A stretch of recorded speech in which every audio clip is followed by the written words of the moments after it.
Welcome, Mary Alpin. Welcome, Harmless.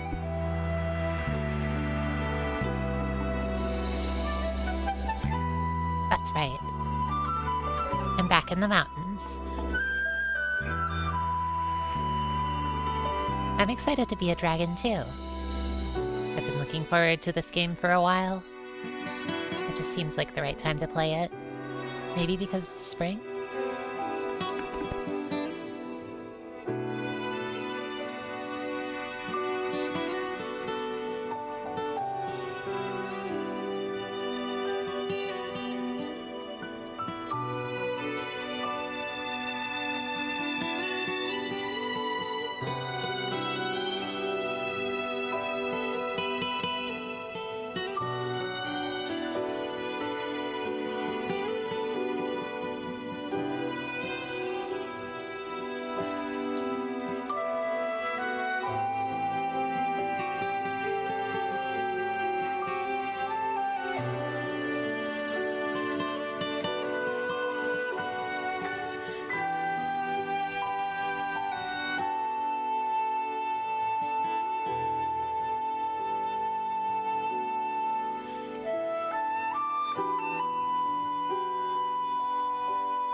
Welcome, Sandra. You know, I think I'm the soulful montage, and yet for some reason, it seems as though people like to keep drawing me in silly situations. It seems like people simply love to draw me, having something silly happening. Well, maybe that's not always true. But it's interesting, isn't it? I think I'm quite soulful, but perhaps people can't help but be silly with me. Which one are you, Sandra?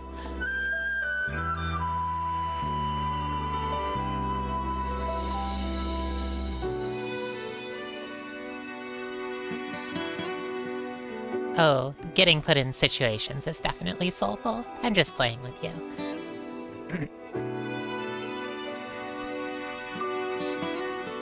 Yeah, there you go.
Greetings once again, travelers, and welcome to another day of Hollowbel Storytime. I would say another night, but the days have been getting long recently. And it looks like here, it's still bright out. Welcome, Data Erase. Hollowbel to you too, Tristy Lacria. Oh. I found myself traveling once again. It was nice playing Armored Core, but I've moved further south. For this stream. I came out here once before, I believe. Perhaps it was... for Metaphor ReFantasio? But I didn't have much of a view. I really like this view, though. Oh. The air's getting warmer. All of the flowers are in bloom. There are all sorts of exciting things in the air that makes one's nose sniffly and one's headache. But, because of that, I think it's a good time for a game that takes place out in this beautiful world. So, because of that, I bring today a game that I've wanted to play pretty much since I started streaming, but I haven't found a good time for it. I think now is the time. This game is, well, in general, I really like human stories. You know. I mean, humans are especially great at telling stories, in my opinion. At least, the ones I find most interesting. Fairies have a taste for it too, but they're a little bit... oh, I don't know how to say it. Maybe... they're a little high energy, and quite cheerful, but there's a certain... how do I put this? Twistedness to human stories that I like, perhaps? However, today's story is perhaps not a human story. It's a dragon story. The story is called Golden Treasure, the Great Green. As far as I know, it's not an enormous sort of... I've only heard about it from a few friends. It's not one that I've seen, like, get a ton of, like, human press or anything like that. But at the same time, everybody who's read it has said that they've really loved it. So, I'm excited to experience it myself, and excited to be able to experience it together.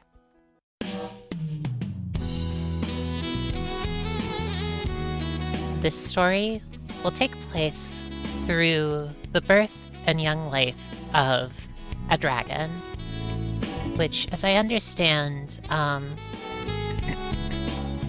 yeah, this is a, I hadn't heard about it either before, like, my friends brought it up a long time ago, but it sounds delightful, so I'm excited to play it. It takes place through the sort of young life of a dragon on, as I understand it, our very own Earth, during an alternate sort of, like, Bronze Age period where dragons roamed the world alongside humans. As for their relationship, I can only wonder, but I'm sure we'll find out.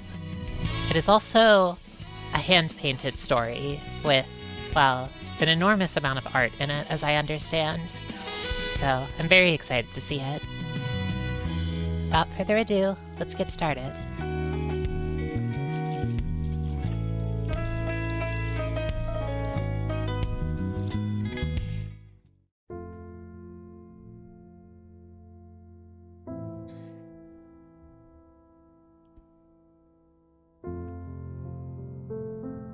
All of this being said, I'm not really sure I know anything about... Ooh, this is point and click. What is profile? Oh, there are mods. Interesting.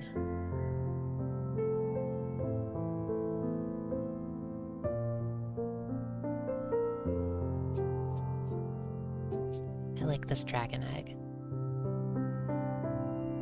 I'm not really sure what the gameplay of this game is like. I think that it's, I think that it involves, like, they're sort of like visual novel style segments, but I think there might also be battles too, and maybe some exploration. I'm not really certain about the details, but I'm excited to find out.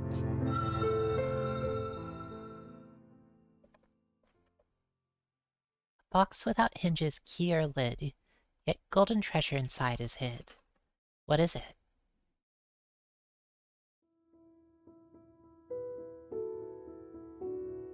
Bilbo Baggins said that, but...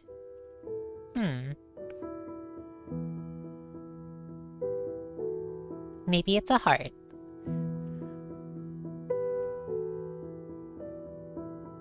That was in some hunting, huh?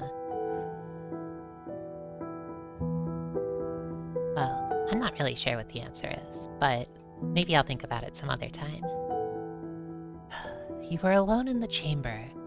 There is one wall which surrounds you utterly, in every direction and on every side. What kind of chamber is this? The wall is made of love, and it embraces you. Its inherent goodness is an obvious and complete truth. There is a rhythm in the chamber, a beat and a flow, which has always been. It is the only way you can tell between sleeping and waking. When awake, you can feel the rhythm, and when asleep, you cannot. Which time do you enjoy most?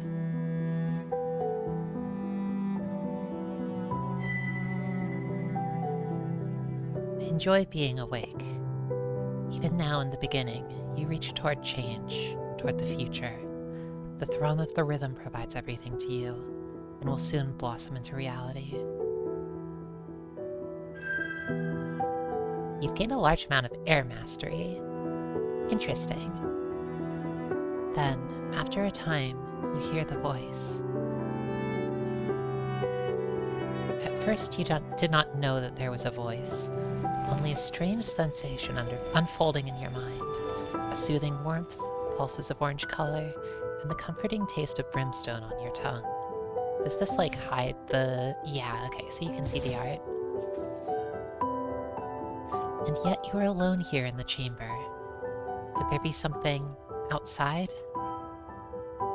You reach out, forming a colored echo in your thoughts and sending it beyond your reality. And you're rewarded with an explosion of purest joy ringing through your essence and echoing through your mind. In time, you learn the differences between these emotions, the colors of the mind, that the voice outside the wall would pour into you through its mind song, and which you would pour back. And so you discover happiness and sadness, anger and calm, fear and curiosity, and an innumerable spectrum of others. And then the images come. Pictures etched in neon relief in your mind by the song of the voice. They are images of amazing beings, stately tree, honorable, reliable stone, chattering stream and murmuring sea, and of the great giver who is also called Sun, and of the great birther who receives from Sun and gives birth to all things, who is also called Earth. Earth and Sun are the greatest of beasts, mightiest of all the animals, but next to them in might are your people, the true children of above and below, akin unto each other, who are also called Drak. The voice then asks you a question. O tiny kin yet to be, which shall you become? Sun, the radiant one, the great giver, who rules and slays and is slain and reborn again each day? Or Earth, whose circle dances to Sun's music, who nurtures peaceful and omnipotent, births all good beasts, knows all silent secrets, and abides forever?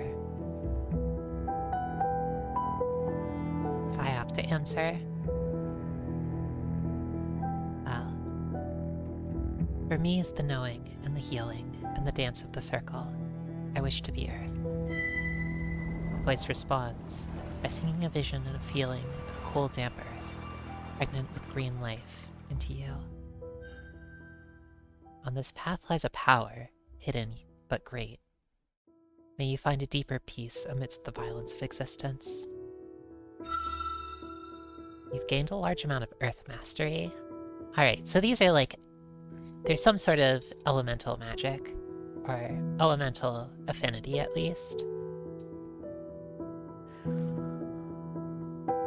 So that wasn't being born. That was something else. That was, well, I guess it was the song, which is its own thing.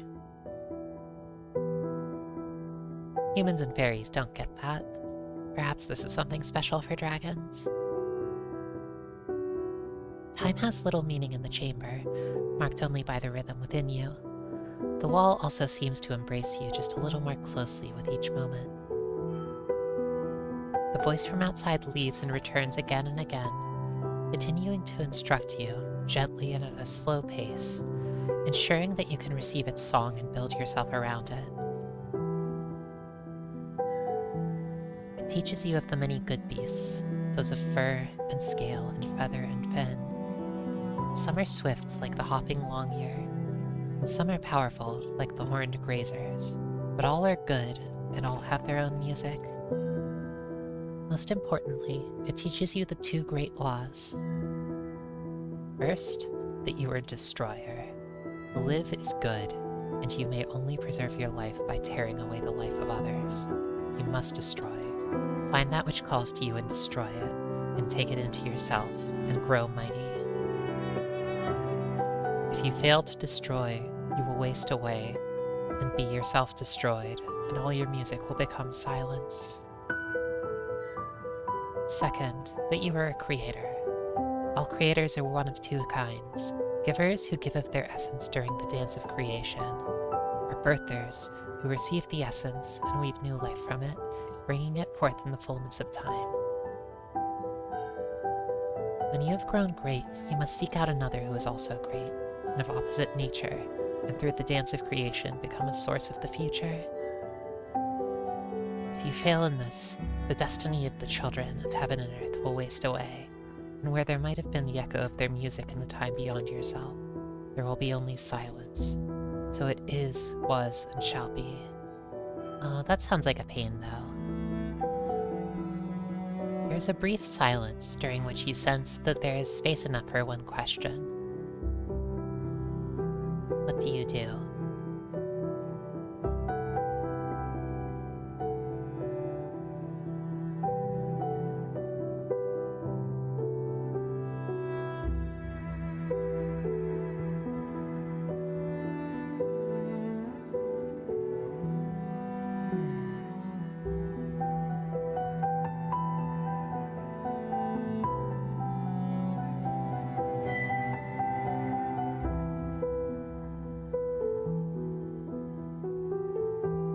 Ask whether it is possible to live without destroying others.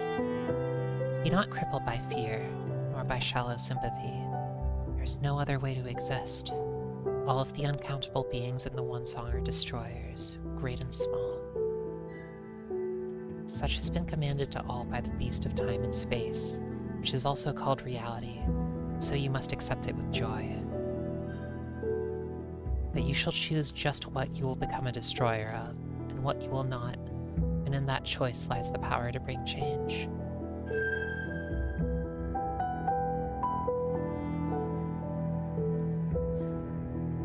Beyond the two great laws, sings the voice, there is one lesser law. It is not great. If you violate it, you shall not be destroyed. Nevertheless, taste this truth and chain it within your mind. You must seek treasure. Treasure comes in many kinds, but you will know it when you find it. Treasure is something rare, and of worth to all the true children of heaven and earth. By taking treasure as your own, you shall prove your greatness to other kin. Whether obtained by strength of body or mind or any other thing, it matters not. All that matters is that you must gather all treasures to yourself. Some are obvious but well guarded, and some require little strength but are difficult to find. Do fairies like treasure? I can't speak for all fairies. I like treasure, though.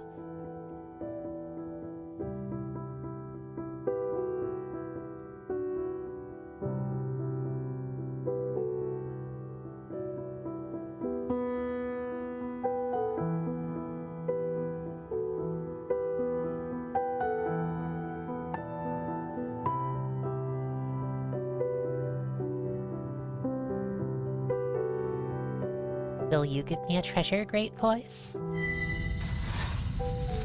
The voice's song suddenly turns darkly crimson. Never, it sings in painful tones, which cut across your mind.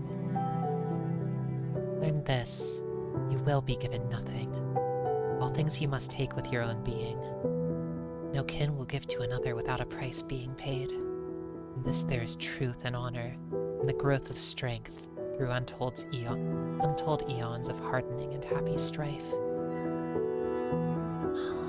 Fight for your treasure. You must fight sometimes with your body, and sometimes with your mind, and sometimes with your very essence, but always you will earn treasure, and never, never be given it. Steel yourself for the battle which never ends, which is called life. Love the battle, and own with pride its gains and losses. This is a shard of wisdom.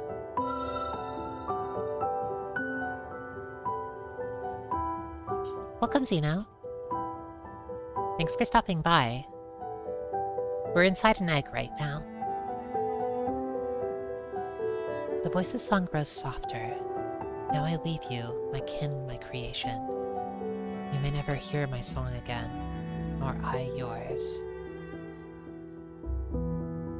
Oh, truly? I've imparted the two great laws, as is my duty. You are a destroyer, and you are a creator, and those truths are woven into you like warmth into blessed flame. If you cease to be a destroyer or creator, you would no longer be kin. Do you know of the lesser law, the seeking and taking of treasure? Though you may survive and be well-fed and strong of body, if you have no treasure, you will never be called great among the kin. You will never know the pleasure of the dance of creation, and your creator's self will languish in a frigid void. All other laws are false. These alone bind us. Remember that you are Drachman. All other beings of this world must stand in the shadow of your beautiful and terrible music. The rhythm which you now feel flowing within you is the rhythm of life. To have the rhythm within you is to be alive, to be silent. Without the rhythm is the perfect sign of death. Nature shall now be your guide, companion and opponent, your friend, enemy, and always, your teacher. There is no being born of earth, the great birther, and sun, the great giver, greater than you. The music of our people is great. Rejoice, knowing that your essence has been woven into such a body, and that such a fate is yours. No, we have to get treasure. It's the only way. When you at last escape from the wall which I have put around you, both to keep you safe and to test you, then you will be worthy to begin the great adventure which some call life. And with that final message, the idea of yourself exploding from potentiality into reality, the voice fades and is gone. You know that it will not return. How do you feel in that moment? Oh, I feel abandoned by my creator. Is this really all the voice was? A song of possibilities, and then nothingness? You yearn to touch the being behind the voice, to know it as you know yourself, but now, it will never be. In the timeless time which follows, you will often call out with your mind song beyond the wall, hoping to call the voice back to you, but silence alone answers.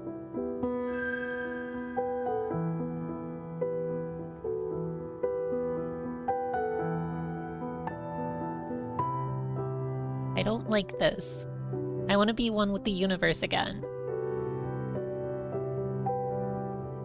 For a time, you are left alone again within the chamber. You feel the measured beating of your rhythm within you, and drift in and out of consciousness.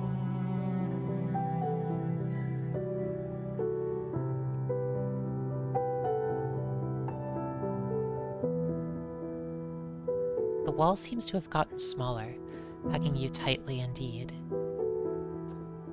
Your rhythm is swelled into mighty chords, and your breath is fierce against your legs. There may be other ways in the future to be one with the universe. Oh, I can think of a few. Suddenly and without warning, the voice returns. It is not a measured song rife with ordered sigils as last time, but a lurid gash of feelings and ideas suddenly thrust upon you. Beware the other seed, the no-tails, the flat faces. Beware their terrible music. Beware the seed of the others. Beware. Oh, I see. I know who the flat faces are. Can you imagine?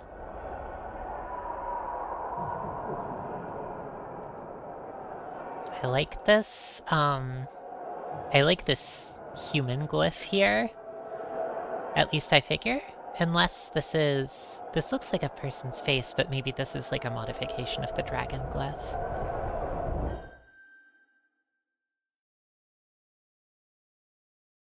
And suddenly, there is an awful silence. A space left behind where something should have been. Their music sucks and they have no tails. No other voices enter your mind.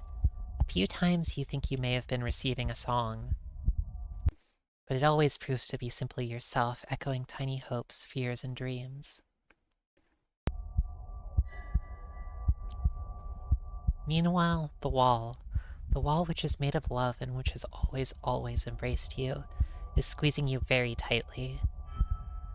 Its love, once so pure and benign, has become toxic.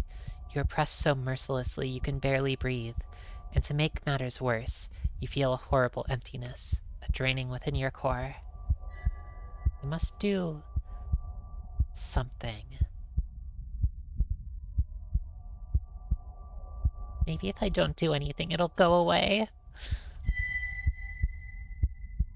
The wall loves you and knows what is best for you, and yet you grow weaker and less comfortable with each passing moment. The last you are so confined that you cannot even breathe.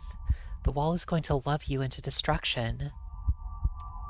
Panic sets in, overwhelming your mind, enslaving your actions to your most basic self. You thrash and struggle and gasp, and for the first time, you know true, complete, and utter fear. But at last, through your fear and your mad dance, you cause a breaking of everything that you have ever known. It falls agonizingly slowly to pieces, the wall cracking and crunching as it simultaneously fails and succeeds in its true mission. You hear not only with your mind but with your ears, and see not only with your mind but with your true eyes. Covered in the ruins of the wall, you emerge out of potential existence and into life.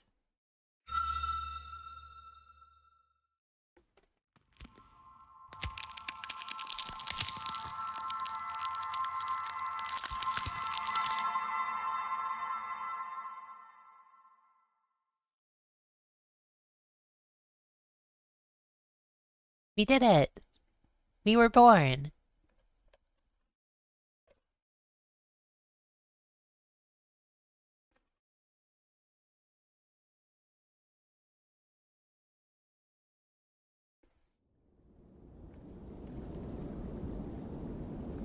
Thank you, Tristy.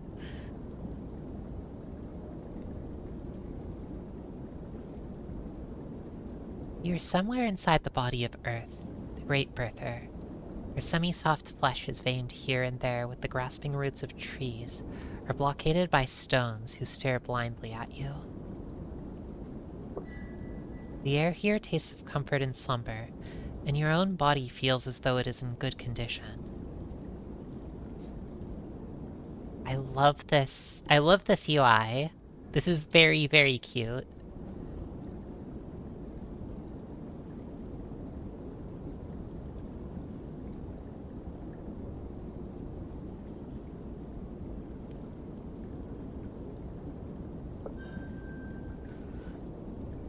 But you feel a burning in your core. You know that it is the destroyer within, eager for substance to fuel your being. Oh.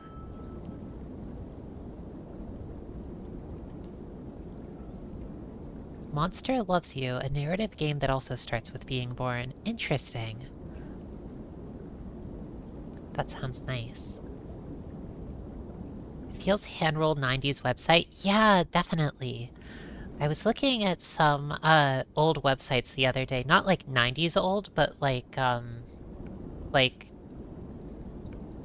late 2000s, like around 2010 old. They were like the old Atelier websites, actually. And I absolutely love these sort of like, just like hand-drawn UI elements that are used to like make a website. You know, this website did replace your cursor. Do you see this? It's a special cursor, just for this game. If you fail to find anything to destroy, the emptiness will overtake you and your life will be lost. You sense nothing to consume here, though. I can't believe we were just born into this world and we're already hungry. What's up with that? A few illuminating rays tumble in from above, but your vision is still dim and unsteady. Perhaps you could leave this place by crawling up the tangle of roots overhead.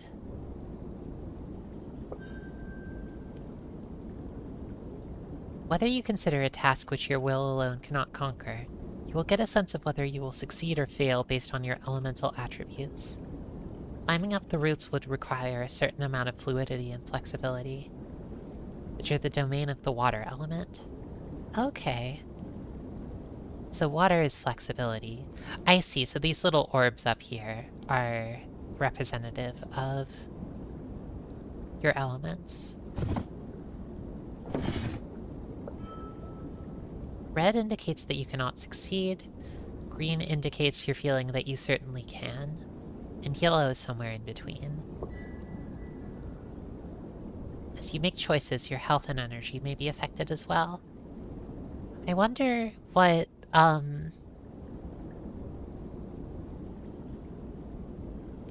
you can steer what kind of dragon you can grow into. That's wonderful.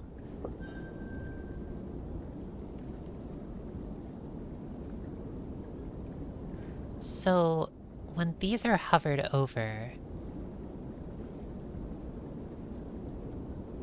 it seems like, for instance, one choice is... I see that this one, like, probably raises or uses fire, whereas... And it also has, like, a red symbol in the middle, which means that it's not doable, presumably.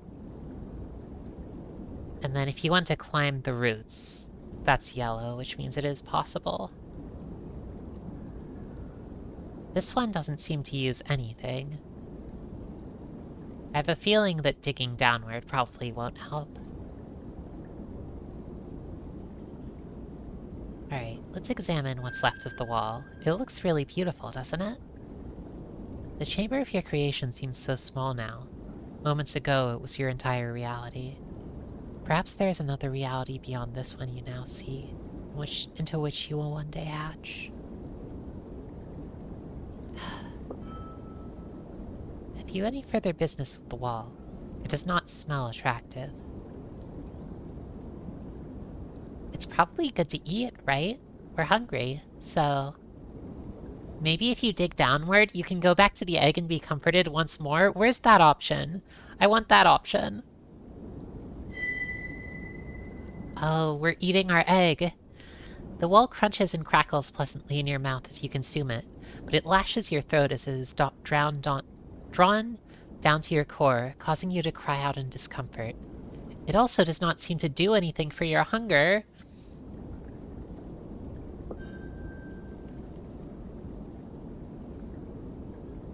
That's unfortunate, but I guess it's alright.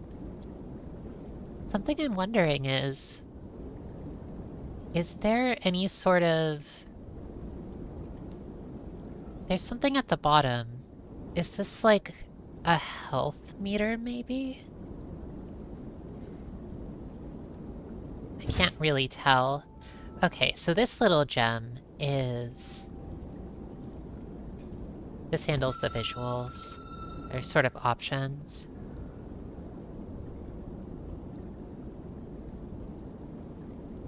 I'm not sure what these gems are about. With the ones in the eye and halfway down the body. But they do click when or they flash when I click on them. Or hover them. Okay. I'm gonna claw downwards in the direction of Earth's embrace. This egg was too small, but maybe I can find another egg. The dirt stubbornly resists your scrabblings. It seems that the floor of this chamber has been trod down by some great being, most likely your creator. Oh! The gauge at the bottom is hunger, and the gems change color based on health. Okay, that's good to know. So right now they're blue, which probably means we have a lot of health, but...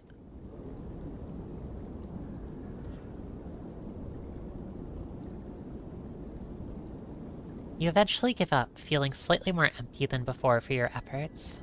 Oh yeah. This bar dropped. You've lost a little energy. I think, in this case, let's use our limbs and jaws to climb directly up the hanging roots. You flow steadily upwards through the hidden spaces between the roots and stones, twisting your body to fill the empty spaces. The light grows as you emerge into a still larger chamber.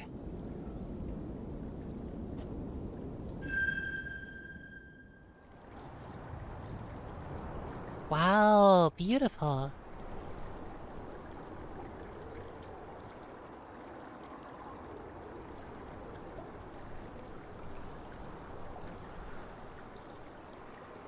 The space is much larger than the last, and though you're still sheltered by Earth's body, light is more plentiful here. You may be approaching her skin. Clean azure flavor slides across your tongue. Water, the comforter and supporter of all life, is here, gathered into a still body before you. Something within you resonates with it, drawing you towards it.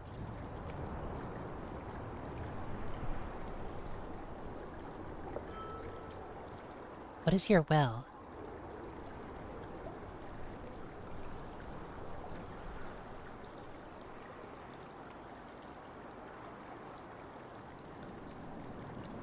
Draw closer to the water. That water sounds good. I bet if we drink the water, something nice will happen. You move closer. What I wonder about is this being us, or...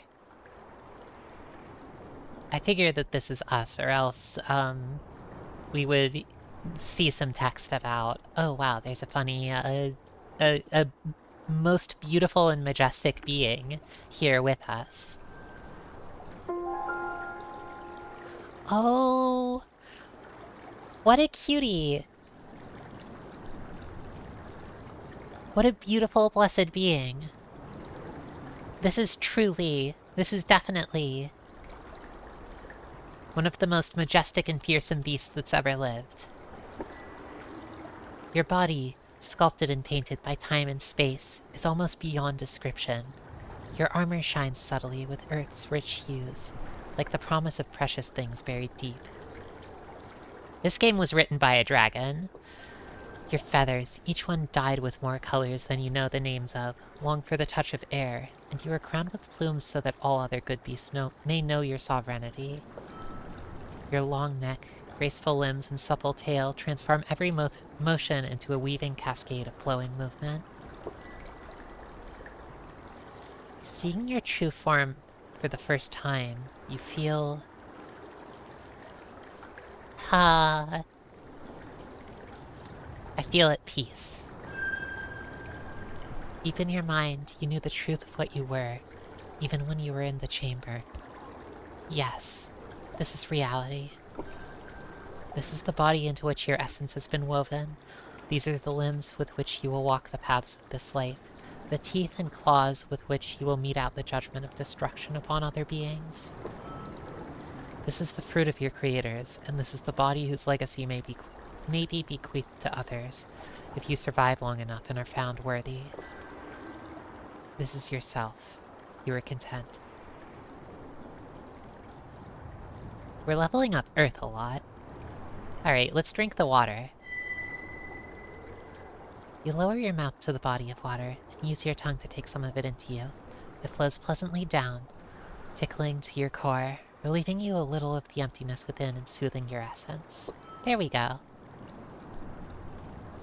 Water's reputation as a friend to all life is apparently well-deserved. Your core demands something which Walter alone cannot slake, though. I wonder how big this dragon is. How big are we? A dragon newborn. I mean, they're a dragon, but they're still a newborn, so they're probably pretty small, right?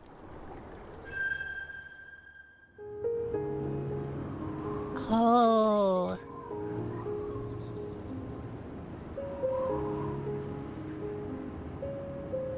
Now that you've emerged from Great Mother's flesh, you can see her more completely, and her power and beauty are beyond your wildest hope. The trees are her feathers, and the mountains her spine. Her breath is the wind, and her essence flows in streams, rivers, and the distant sea. Above you, Sun, the great giver, shines his own endless essence down upon earth. He blazes above you, mighty in his glory, beautiful and shameless in his circle dance of creation, by which all that carries the rhythm of life is ultimately begotten. Welcome, Fire Mountain.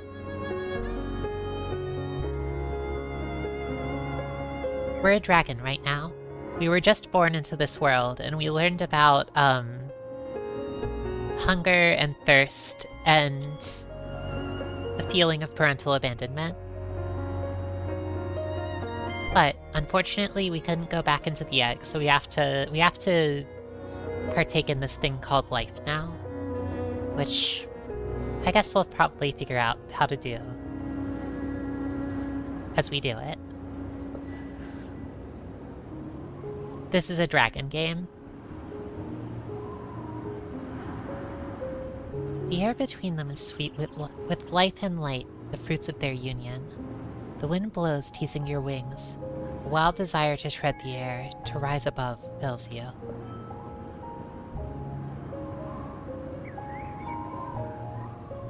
Embrace the wind. Spread your wings and fly. I'm not gonna do that. I think we'll die. Let's climb down safely. One day, you know deep in your core, you will travel the unbounded paths above. But your wings are too small, yet, to bear you aloft. Wisely, you accept that some things come only with time, and arrive at the base of the cliff unhurt. The fairy won't fly. Yeah, you know, flying is hard. It's scary. You might think it's graceful, but then you jump off the ground and you crunch your head into a wall. Or a tree. It's dangerous. Then again, maybe this dragon could have flown. It seems like their wings are pretty small, but... This is a really pretty... I like this one a lot. Oh, I've noticed also, at least at the start, that there are these, like, really sort of subtle, like, line traces and things like that. Like, the bird's call, perhaps? The bird's song? And there was a similar sort of, like, softly traced, like, square pattern when we were out in the hills, atop the cliff. As you climb down the last few stones from the promontory and arrive in the lightly wooded valley below, some kind of small flying beast calls out to you from a nearby tree. It stands out against its surroundings in bold black and white. It is a white-black, one of a people known for their cleverness, ruthlessness, and fondness for shiny objects. It laughs at you and mocks you with a denigrating song. Oh, the mighty draken once ruled over all things. Now they dare not even use their own wings. Oh, how dare you! Doomed by cowardice, they lurk in damp caves, grasping their wealth, seeking out golden graves. Chick, chick, chick. Of this land, you may become sovereign lord, but be not too proud of your great shining hoard. While my people grow mighty in number and fame, of your weak broken tribe, few indeed yet remain. You have learned more about the way of the White Blacks.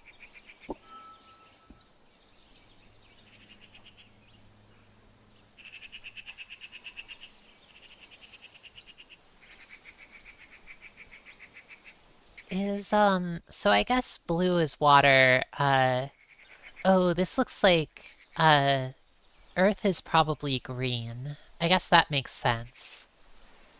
I'm used to RPGs where wind is green, but Earth being green feels a little more, well,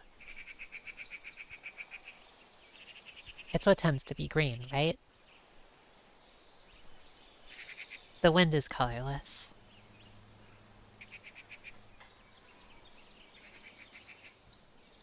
The Earth is lush and verdant. That's right. Oh, welcome, JPEG Artifact today. Thanks for stopping by.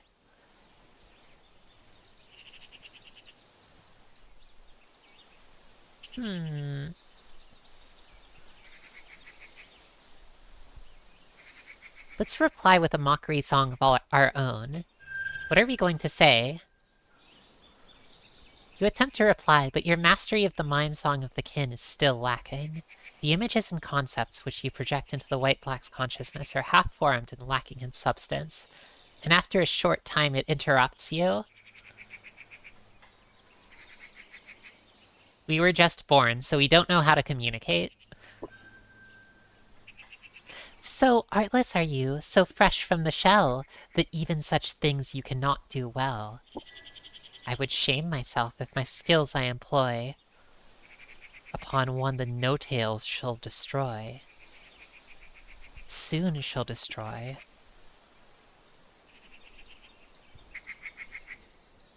Is that so? We have to worry about the no-tails, huh?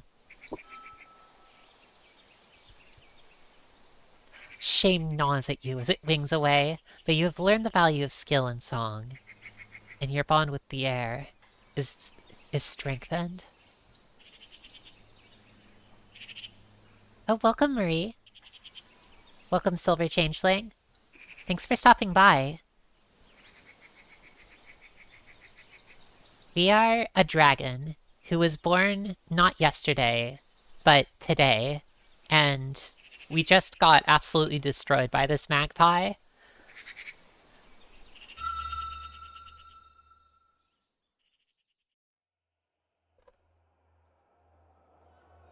Moving on, you allow the hillside to guide you downward.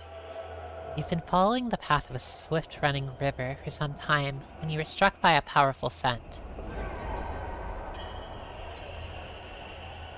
Oh, wonderful. Welcome, Fiora. Thank you for, recommending a game called Golden Treasure: The Great Green. I hope you all enjoy. Moving on, you allow the hillside to guide you downward. You've been following the path of a swift-running river for some time when you were struck by a powerful scent. Flicking your tongue out, you taste the sacred essence of one of the kin on the breeze, floating on twin wings of pain and decay. There is another flavor as well. Something strange, something animal but not, something other.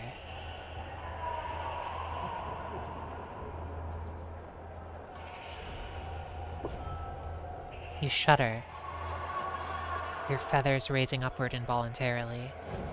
What could these strange scents mean? The kin whose scent you now smell could possibly explain, but you are now hatched, and beyond the chamber, all kin are rivals, seldom welcoming the scent of other Drakh in their territory. Still, there is something familiar in that scent, something which tugs at the corners of your mind. Steeling yourself, you carefully draw closer to its source. Oh no. I'm a little bit— oh no. I had a feeling it would be something like this. This is the first dragon we've met. And considering they're the first, I wonder if they're— destruction. The horrible stillness of a body empty of spirit. The noble red essence of a great kin, shed not in a true dance of destruction, but trapped, tortured, the confusion, the pain. In the synergy between its scent and yours, you know without doubt, this was the great being who instructed you as the voice. This was one of your creators. Its rhythm is now silenced, its songs forever stilled. Already, tiny spirits of decay infest the vast body, eating off of it, reducing it to void. Something is clawing at you from within, straining at your heartbone and flooding your mind. Fear and rage and shuddering nausea overtake you one after another, growing and writhing within. You feel yourself instinctively belch fire seed into the back of your throat, only just managing to swallow it again, denying it the chance to explode into searing flame to consume the things which now sing and dance near the ruins of one who created you. The things. What are they? There's something wrong with them. Something very, very wrong. They seem to have more than one skin, some of them belonging to other animals. The brightness of their body heat is darkened by the cold, dead hides they cover themselves with. There's something strange about their oily scent. Something familiar, but alongside that, something completely other, like no true animal. They clutch strange things in their forepaws which you cannot identify, though they reek of the blood of trees. But most horrifyingly, they have no tails. They are tailless. You're split inside, the air within you screaming to run away as fast as you possibly can from this place, and the fire within you urging you to destroy these no-tails. Decide quickly. Okay.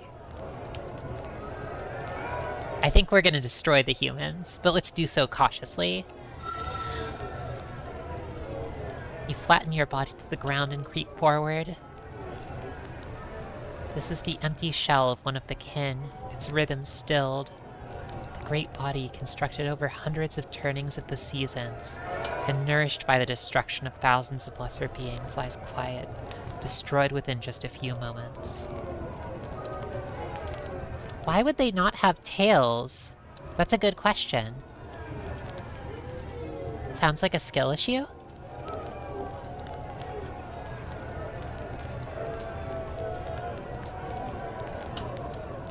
Yeah, see, I agree, Amber. This is a game about being a dragon. This is a game about the majesty of dragons, and these fools have the nerve to show up here tailless, making a mess of things, as usual for the tailless. That's what the voice said, after all. They're tailless, and their music sucks. Before you hatched, you were taught that all things become silent in time. Beholding the corpse of this great being, one of your creators, that truth seems all the more urgent and unassailable.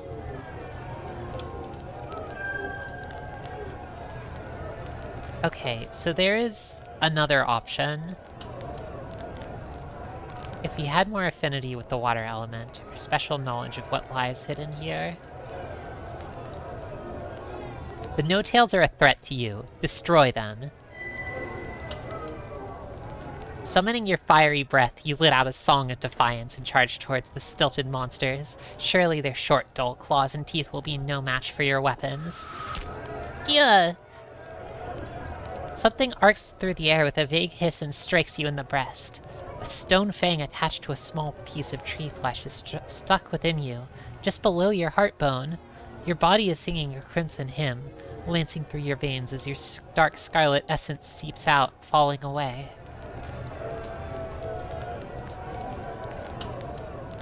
Okay, I think we should probably run. You decide to heed your body's desperate pleas and break off your attack, crashing through the underbrush, and rushing blindly until neither scent nor sound of the no-tails can be sensed. These monstrous tailless beings are using some forbidden magic.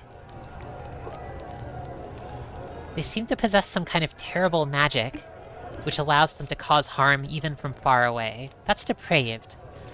Again, this seems wrong beyond all possible definition of the world. Is not all order in the world dependent on the simple fairness of having to destroy your enemies with your own body? Perhaps the bizarre things are beyond your ability to deal with as a hatchling. You resolve to grow stronger so that you can bring destruction to them and all their misshapen kind. That's easy.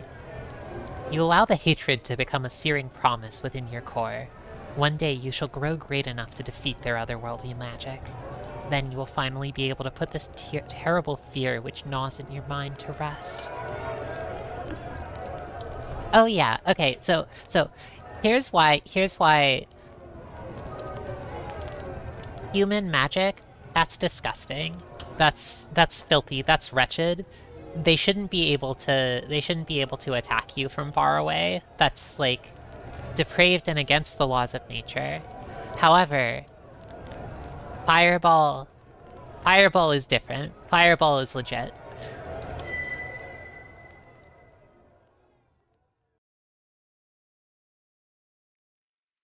Okay, see, there you go. Mary Elfin, it's coming from your own body. It's all good, right? It's still you. It counts. You feel something small striking your armor. You turn to see what it is and find nothing, but then it happens again.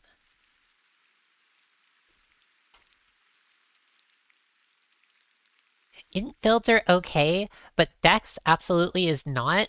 You know, Dex would be fine if they used like a fist build. I would accept it then. But this is disgraceful. Melee only. And again, it is not painful, but it is annoying.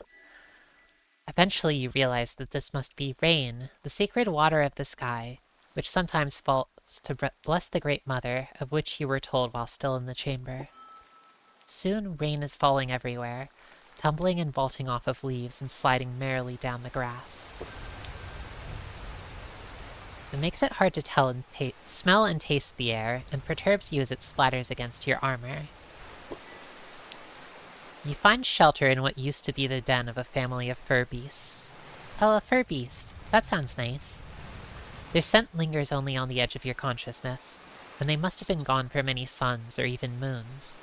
You dig it slightly deeper and broader with your claws and then settle in, watching rain's downward dive.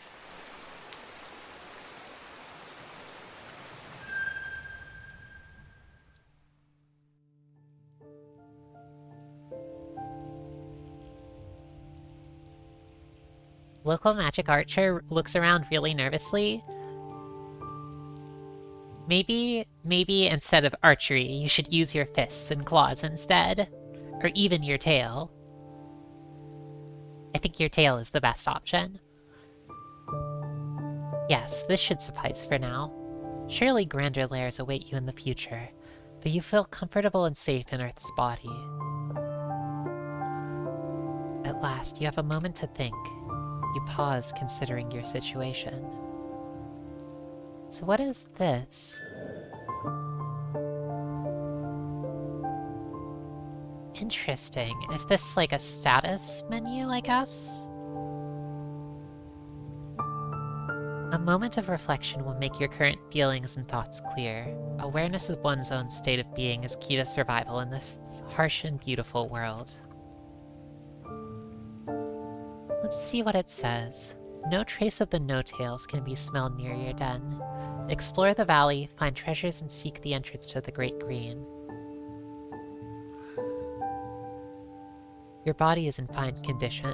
Your abilities are unaffected by any wounds. So your abilities can be affected by wounds later. You are hungry. Your core sings a growling song of emptiness occasionally to remind you of your duty as a destroyer of all life. What are these about? Well, whatever they are, they don't do anything yet.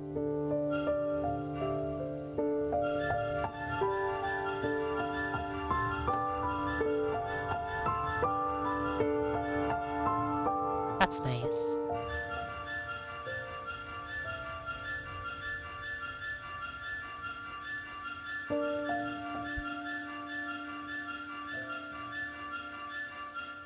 Okay, well, I'm not sure if this does anything but make a pretty song, but I like the song. You may also draw your thoughts towards any treasures or artifacts that you've found. We have no treasures. There's little there now, but if you survive and are bold yet wise, you will gather many. Perhaps some will even have strange and wondrous powers.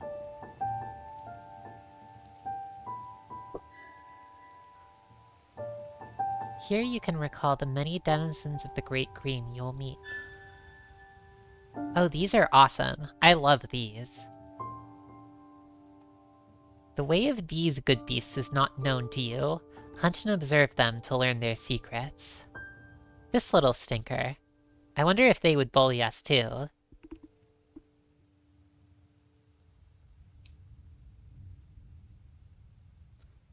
Wow, looking pathetic and tiny down there, little earthling.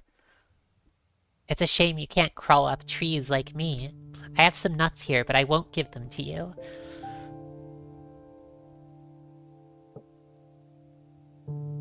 Long scale, shift scale, great spearbill. These are nice. All sorts of creatures. Oh, there's a tail beast and a deathbite tail beast. You have to watch out for these ones.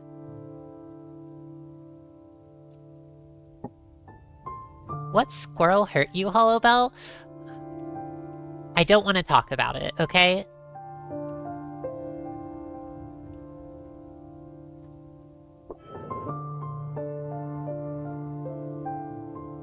If you wish to leave the waking dream of this life and return to your other reality, or change certain aspects of this one, you will find such thoughts here. Your progress will automatically be saved and remembered. So do not fear the void.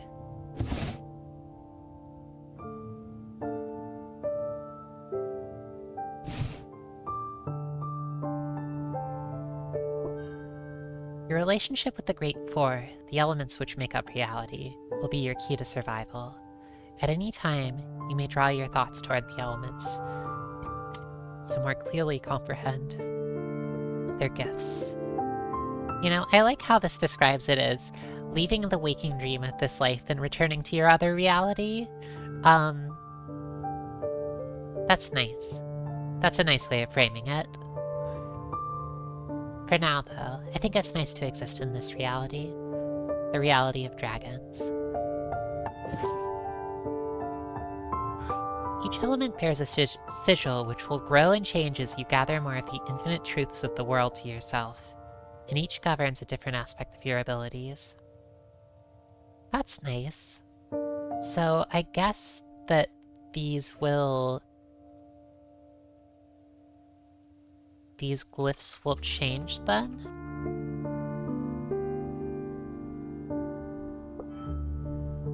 The fire element governs your physical strength and ferocity as well as the power of your fiery breath. The water element governs your perception, empathy, flexibility, and stealth. The earth element governs endurance, health, and fortitude. The more you understand and imitate this element, the more patient and difficult to destroy you will become. Yeah, that's interesting. That's a good point, Marielle. I see, like, yeah, the fire looks small, the air looks small, the earth looks really full, and water looks pretty full. So the air element governs quickness and intellect. Agility of both body and mind belong to this sphere.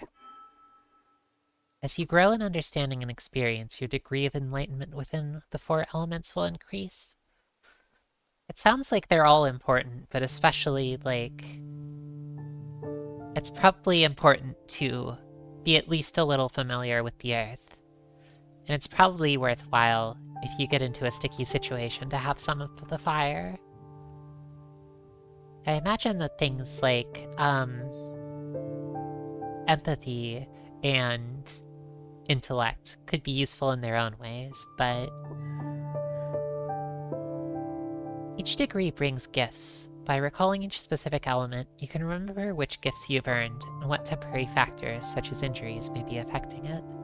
Oh, interesting. Okay, so you can be injured in ways that, sort of limit your abilities. Earning gifts is not affected by temporary effects, and only when your natural level of enlightenment is high enough will you gain new abilities. Already, your actions and decisions have strengthened your connections and granted you certain advantages, such as...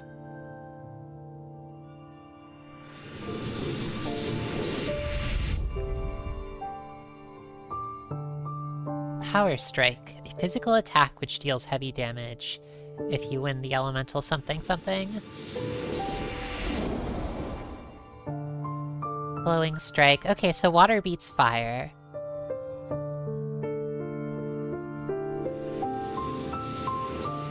I guess that all of these... maybe we have a little more in the earth element. Okay, so we can defend and learn as well.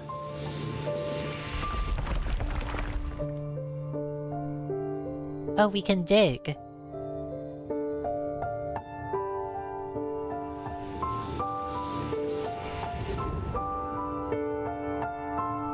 Oh, and we can use quick attack too. We're becoming so strong.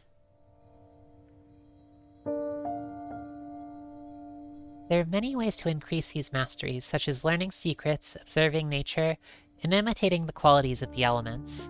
By making choices and discovering new things, you will grow in your understanding of the elements of reality. Remember that failure is a far better teacher than success. That's true. Mistakes and losses bring with them the best lessons. If you lose a challenge, you may suffer in the short term, but your elemental abilities are likely to increase. Certain treasures and gifts may also affect your elemental affinities. This cozy nook is a good place to rest. If your body has been damaged, it will slowly mend on its own, but spending a sun resting here will greatly increase the speed at which you recover. A few scratches will not hinder you, but any significant wound will impact your ability to hunt, to fight, and even to think clearly. Oh, cherry scampers, I know, I know. Always growing, always leveling up. Welcome. We're reading a story where you play as a dragon. It's cool that failure makes you stronger. Yeah, I like that a lot too. I like that it's kind of... I mean, it can be a little discouraging, but it's also encouraging, right? This cozy nook is a good place to rest. Yep. Let's see what night is. I don't think we've seen that before. Wow! You're in bed? Congratulations. That's truly wonderful. You emerge in time to see your first sun ending, and as he dies in scarlet glory, new, smaller illuminations are born in the opposite corner of the sky. By the time the sun has gone completely, they dominate the grate above, a parade of holy light marching in a slow circle dance. You were taught of the stars while still in the chamber, but seeing them with your own eyes is a true wonder. Each of the stars has a color and a brightness not quite like any other. Some are red as the body of fire, some green as the grasses of earth, some blue as the deeps of water, some white as the clouds of the air. Some stand quietly, firm in their color, and some sparkle and flash, shimmering gaily. Even in the great above, the four sacred elements hold their being. The cool wind blows over you, ruffling your feathers. Inspiration is striking. You feel compelled to let your voice ring out in song. What shall you sing?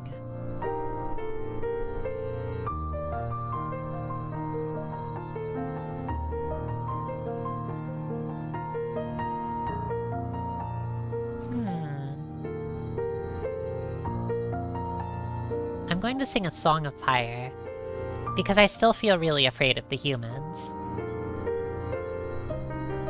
My tiny little dragon breast is racked with fear. I can only think of their miserable, tailless existence, and their miserable, pointy pointy stones with trees attached to them. And I think about how I'd like to destroy them all one day. Of the greatness of fire I sing, that which burns, that which withers, destruction's beloved hatchling. I sing of the fire below, deep within the bosom of the Great Mother, from which flows her hot red essence. That sounds nice. I sing of the fire within, sacred flame which burns within all that has the rhythm of life, the flame which is passion and lust and rage and ambition.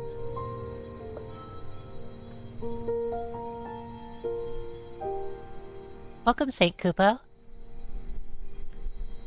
We're reading a story called Golden Treasure, the Great Green. It's a game about being a dragon, and we're a dragon who was just born literally today. It's sort of like a text story, but I think there are also more sort of elements to it, like battles and exploring, that kind of thing. How are you doing? Where did you come from? What story were you enjoying last? I sing of the fire of the drac, sleeping deep within my body, ready to rush forth out of my mouth upon my enemies. Oh, you are playing Doom! Lovely! That sounds exciting. I'm a flame unleashed from a greater fire upon the body of Earth. I've consumed beings and will consume many more. I'm a flame which rises to burn all before it. I'm a flame, growing greater with each feeding, my essence spreading until all is darkened by the kiss of my presence. I bring light and heat, pain and judgment. These are my gifts. Praise to fire, to the essence of the great giver, whose gift grants victory to the kin and destruction to our prey. Praise to fire, which is, was, and shall be. The echo of your song roars back to you from the corners of the valley, and your tail curls in pleasure as you imagine its denizens trembling in fear. You are one of the kin, the greatest of the children above and below, and your power will spread through the world like a mighty fire. Alright, how's fire looking? Have we leveled up? Nope, it's the same as before. Oh, I see. So this, like, kind of, you can see where you are, like, how close you are to the next level.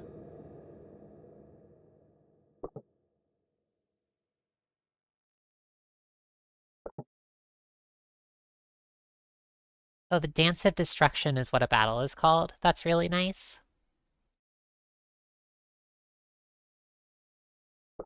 It is a certain kind of dance.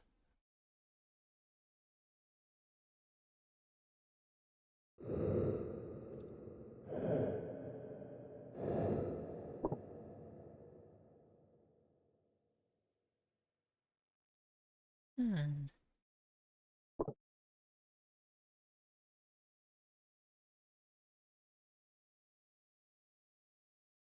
Your first sun is at an end, and it was more than you could have imagined, even with your creator's instruction.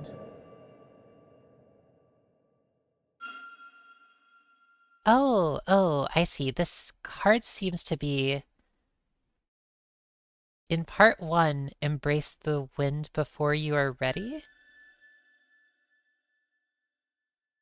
I guess that is some kind of, are these, like, achievements?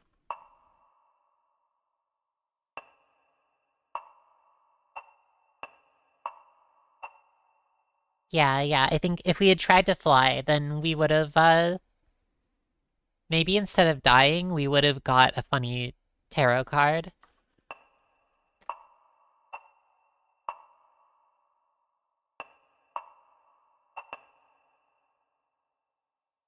There's a tarot card called The Others.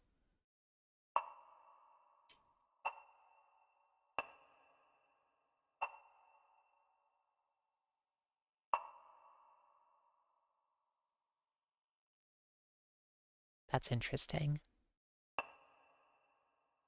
That's interesting, too. That sounds nice.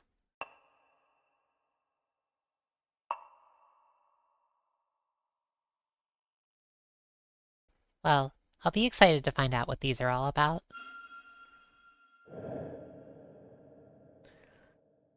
Your first sun is at an end, and it was more than you could have imagined, even with your creator's instruction. Sleeping in your lair is almost like being back in the chamber, but now you know too much.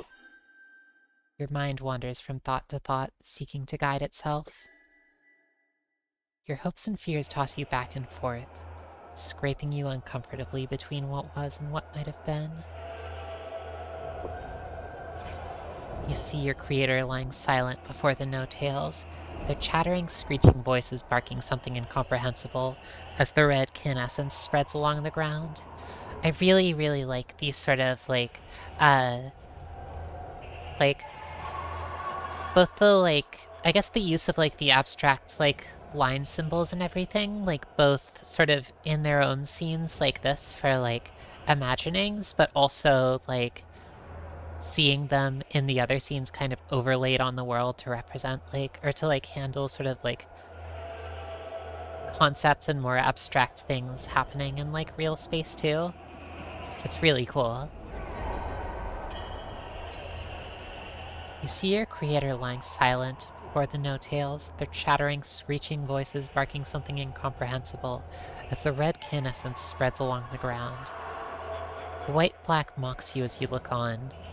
You feel the dread of 1-2 stomping of the tail is near you, upon you, over you.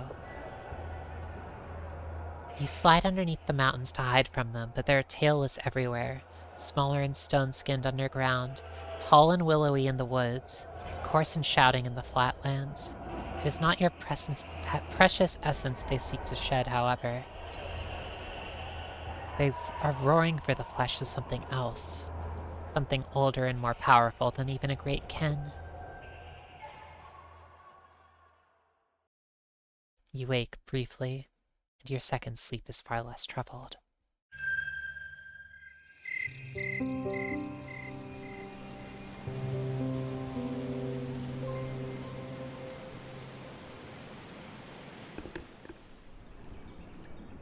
A new sun dawns, climbing laboriously over the mountains.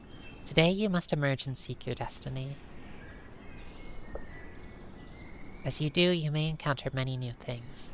You've not yet used your body to hunt and fight, nor have you ventured far from this makeshift den. Do you wish to learn of these things in depth? I think I don't know how to do any of this.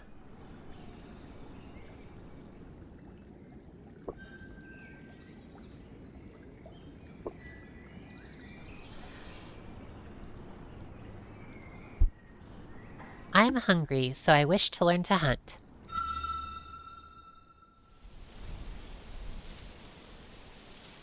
The wood just outside your den seemed replete with the presence of lesser good beasts. It should not take long to find one. Yes. This is one of the small furry beasts whose scent calls to you. The kin call it a tree-tail, in honor of its close relationship with trees in its luxurious expressive tail. It is small, but will do. Understanding the music of your partner in the dance is vital.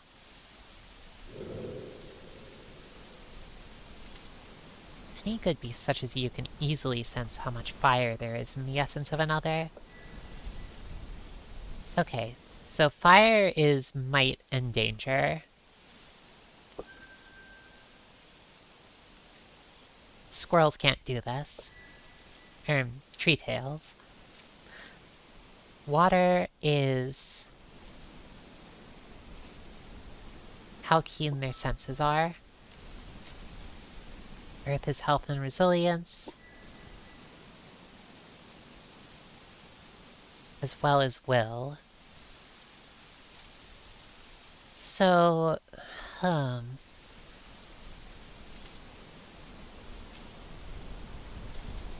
So if you attack with an element that is weaker than Earth, it just won't do anything, I guess. It'll fail. If your, attack is weaker than the other party's Earth element.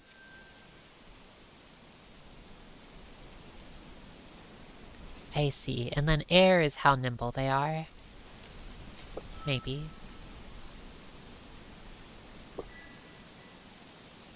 Prey with high air affinity may be all but impossible to chase down and must be defeated by other means. Maybe by, shooting them with those dreadful tailless arrows.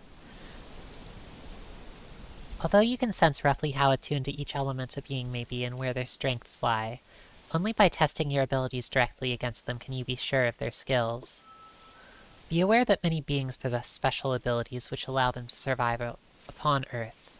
Tree tails, for example, have the ability to climb, and so attempts to pursue them from far away will automatically fail.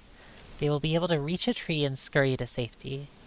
Only attempt to chase them after approaching as near as you can. A good way to begin a hunt is by stalking your prey, silently attempting to draw as close as you can without being noticed. The water element, which governs the senses, is your greatest asset here. The more powerful your connection to that element, the more silently you can move. Silence also plays a role in stalking. If you are larger than your prey, you will be at a disadvantage, and if smaller, at an advantage. I see.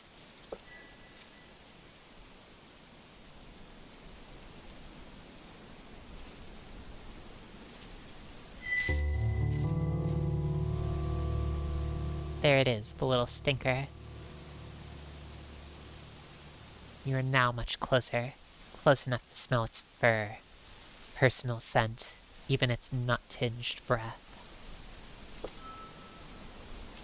Charging at it now is tempting, but you find yourself fascinated as you watch it forage for food.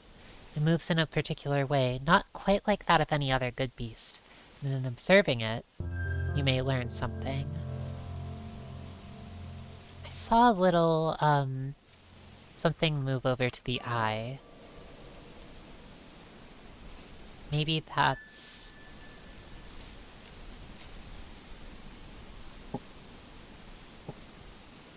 So if I click on these, I see a very slight difference in coloration down here, but maybe that's just the, maybe that's just the border. I'm not quite sure. But I imagine this is the sort of thing that, like, fills in once you learn more about them. It takes a lot of observing. Okay, so we'll need to observe.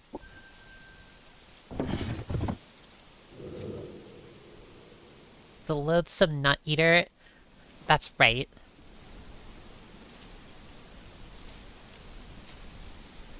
Squirrels. You know, I shouldn't be too harsh on squirrels. They mostly just do their own thing, but they're a little bit... I'm not quite sure how to describe it. They're a bit of a nuisance. Yes, they're cute, but that makes them more of a nuisance.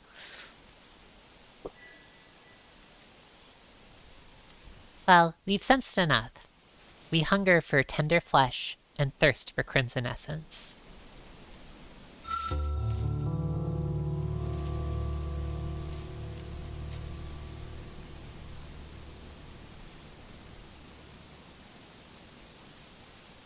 Our prey is still completely ignorant of the shadow of destruction which falls upon it. Alright, here we go. Wait for 2 circles to become 1 and then act quickly.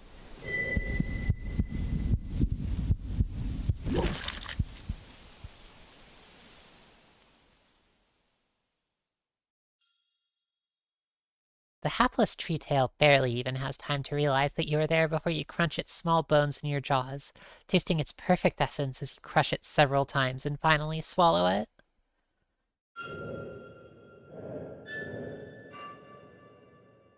Oh, there it is.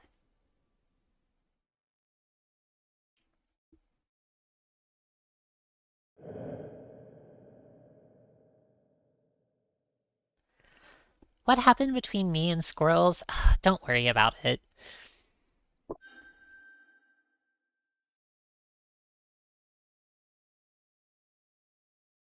Its flesh and its spirit will now become part of your own, granting you precious energy. You feel pride in your own skill and gratitude to the tree tail in equal measure. This is right. This is the way of all things.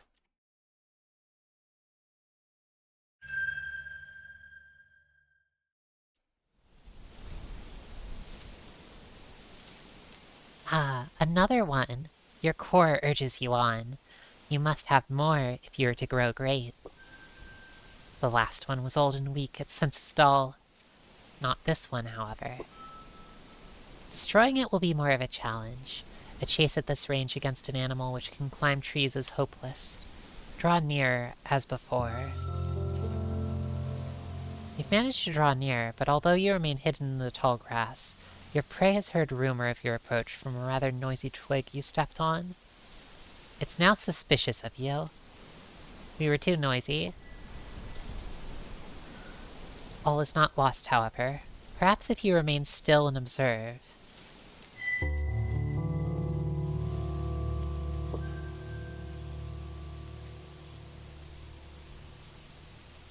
I see. Let's keep on waiting.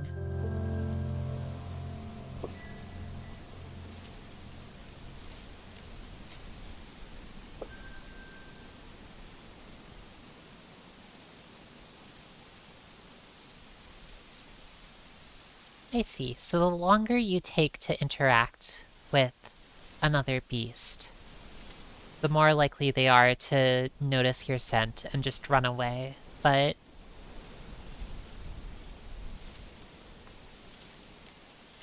it's still useful to not just approach them immediately whenever they've noticed you.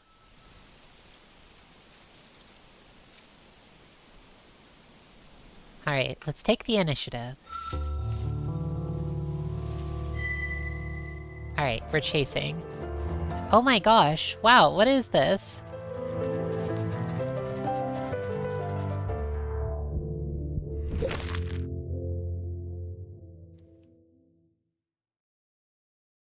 That was really cute. A chase sequence. The capricious cashew nut chewer. Ah, that's right.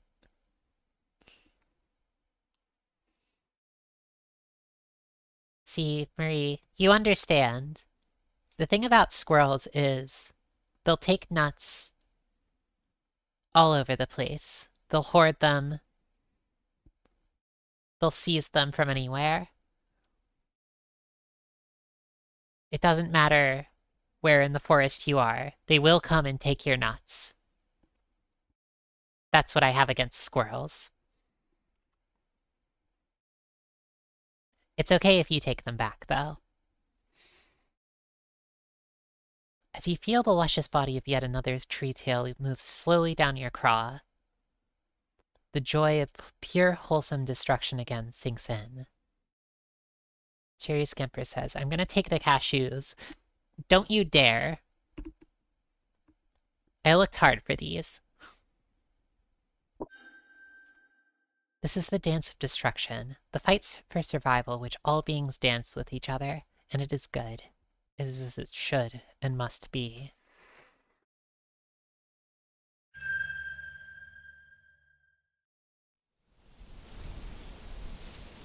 You no longer ache for sustenance, your core mostly quieted. There is, however, room for one more. Dragons love to tell themselves eating everyone is a great truth of this world and how things must be.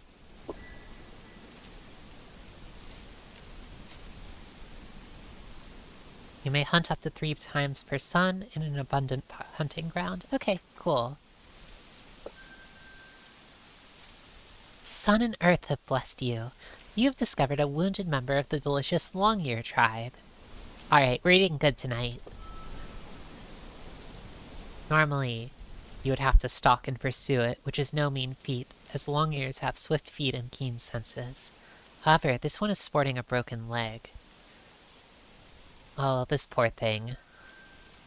Let combat, the true dance of destruction, begin. Alright, let's see. Ah, the true dance of destruction. Though your foe is not the most powerful of beasts, you cannot help but shiver a little. Both of you are wagering life, the most precious of treasures, against the skill of the others.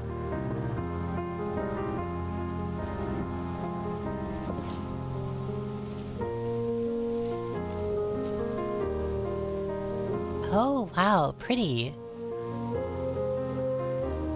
I like the symbols that this rabbit has.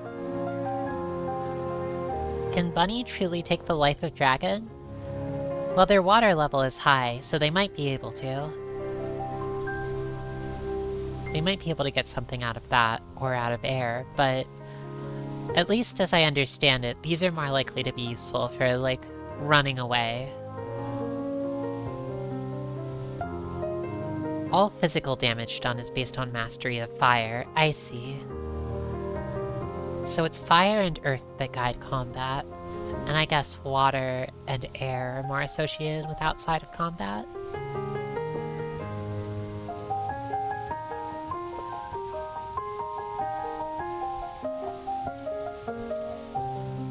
So there are attacks using other elements, but fire dictates physical damage.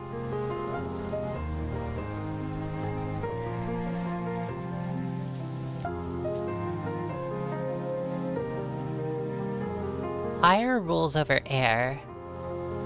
Maybe... Okay, so fire beats air beats water. Earth is kind of stable. One good kick and it's over for a baby dragon? That's true. Level 1 rabbit, welcome home. Did you find food? Level 51 rabbit, you are not going to believe this. That's... I don't think we're going to fall before this rabbit.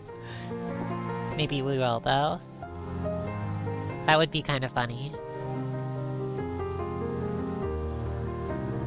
Each good beast has a set pattern of attack.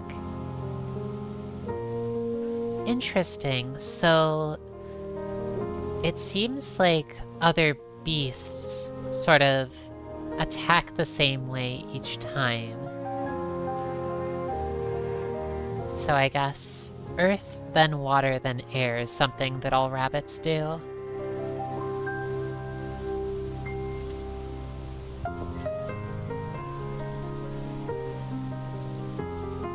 So I guess this is flight, running away, and treasure. Oh, okay.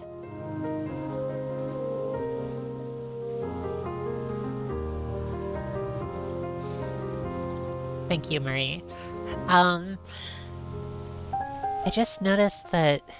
Well, I'm not sure if we'll see it anywhere, but the symbol for this game, or the symbol for dragons, which you might have seen earlier, is kind of like... a winged, like... It's a little, like, a circle that is, like, broken, with a head on one of the ends, a triangle that represents a wing, and it seems to be encircling, like, a circle with a pentagon inside, and I guess the circle with the pentagon is treasure, so the symbol for treasure is inside the symbol for dragon.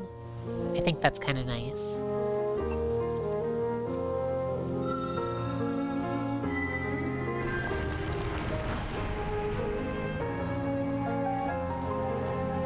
It does look like a D20, yeah.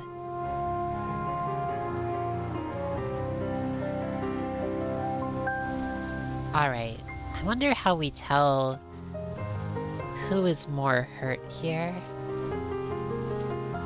Maybe it's the yellow aura?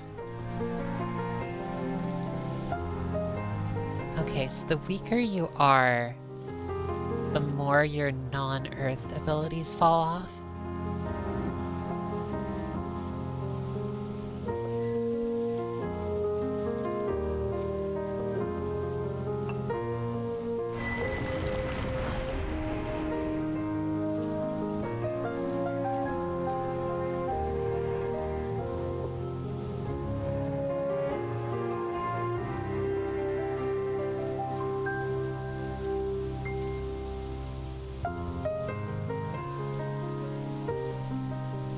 Okay, so... It sounds like attacks have additional effects that happen if you win the elemental clash, or if your attack is stronger than their defense.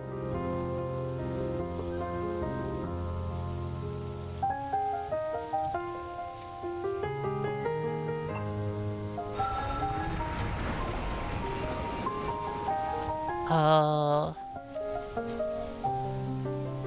I wonder how those tailless, flat-faced abominations feel about treasure.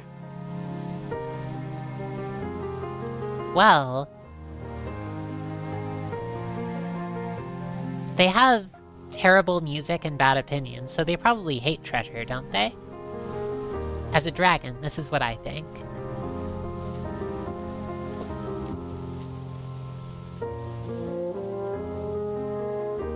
Maybe they do something really, like, twisted and depraved, like, hoard treasure and never use it.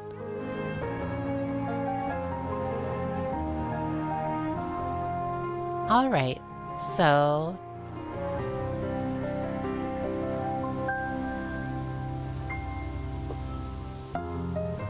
let's use a fire ability.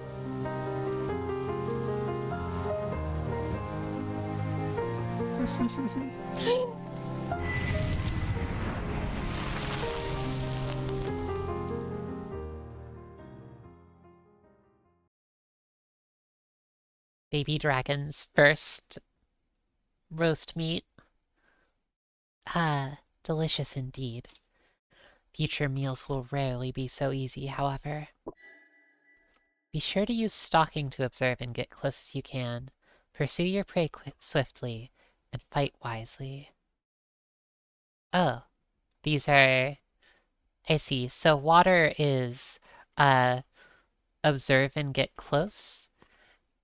And then air is pursue your prey swiftly. Red is... or fire is fight. And earth is wisely. That's what they're going for. Beware, however. The good beasts of field and woodland are not the only beings in this world. Some have strange gifts, and others, such as the no-tails, may use their bizarre minds to break the rules of the dance. Oh, that's so scary.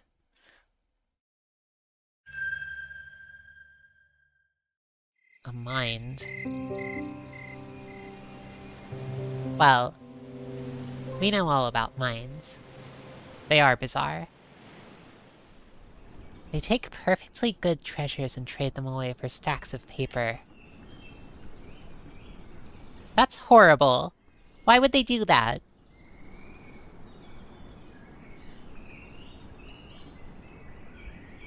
Alright, let's learn how to explore.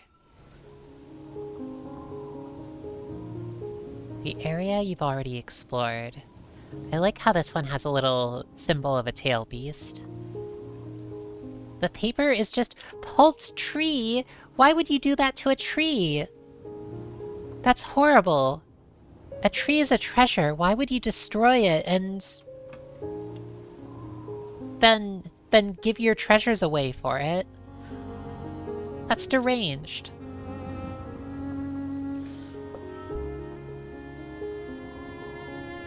Absolutely disgraceful. This is why their music sucks.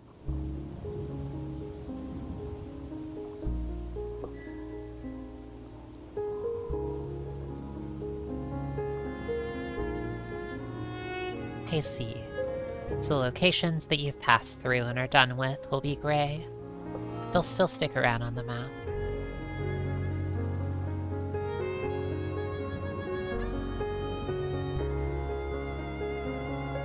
Too much hunting in a place will drive away the residents. They'll be like, oh, it's one of those darn dragons again.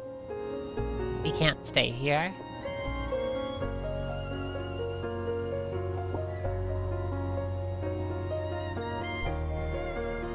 Oh, I like this a lot, like, mechanically.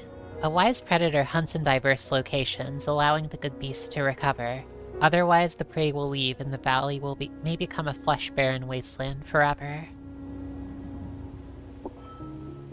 It is through the act of exploration that new locations, encounters, and hunting grounds may be found. You may only explore an area which is near another area you've already explored. I see. So this is...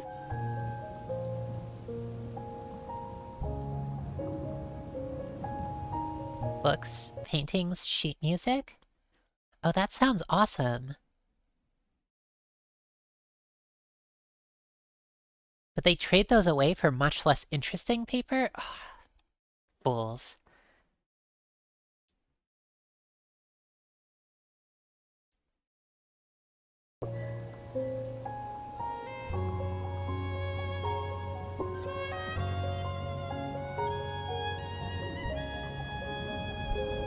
Okay.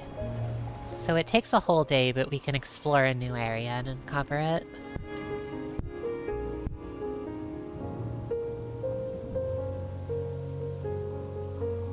Beautiful meadow.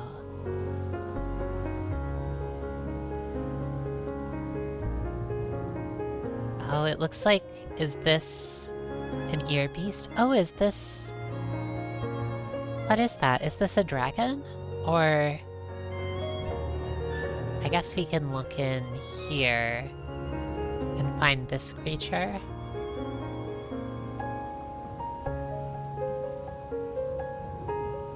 I don't actually see it here.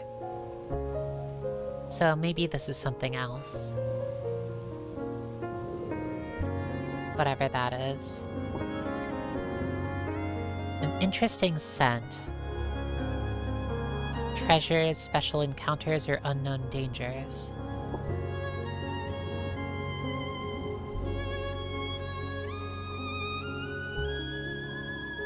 On another sun, when you are well fed and rested, you should certainly investigate. It may bring weal or woe, but so long as you survive, you will grow. It definitely looks kind of similar to the dragon.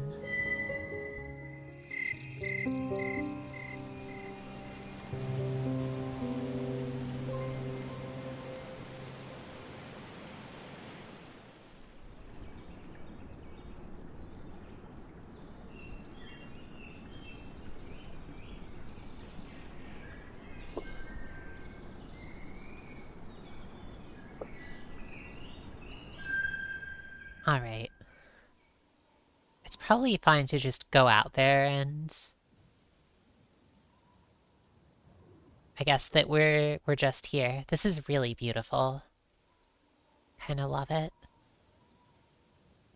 Your exploration of the Wormwood Meadow and the strange scent takes you into a vast region of rising hills, lightly furred with brown heather and scaled with grey boulders. Air dances more freely here than among the trees, and many tiny beings flit to and fro. Tiny beings? That sounds nice.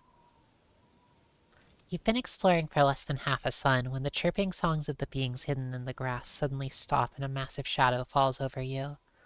Something huge and winged circles above. An adult kin. Suddenly it all comes clear. The scent you found was the border mark of an elder of your people, and you have thoughtlessly invaded its territory. Before you can meaningfully react, it is before you, landing surprisingly gracefully and quietly across your path. Look, I was born yesterday. Please take no offense. Oh my gosh, you're so pretty.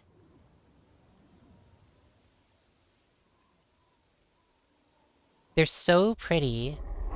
I know I was literally born yesterday, but will you marry me? It's vast and beautiful, like a great nation unto itself, but blue, with accents like the storm-grey rocks of the hills. Its scales bear the 100,000 marks of the lovely brutality of kin life, and yet its essence shines healthy and bright from its melted gold eyes, the midnight slit of its pupil eyeing you surprisingly calmly. One of its teeth you notice is jet black. In your mind, you label this kin Darktooth. That's nice. When it sings to you, you are shocked by the lucidity of color in its thought images, as well as the clear, sharp lines with which it divides its ideas. By far, the loveliest song you've ever heard. More beautiful by far than the voice you heard while still in the chamber. Oh, interloper, small and barely begun. Sing to this elderkin of your future. Shall you perish here for your crime of violating the territory of a greater being? Or will you live beyond the fall of the sun?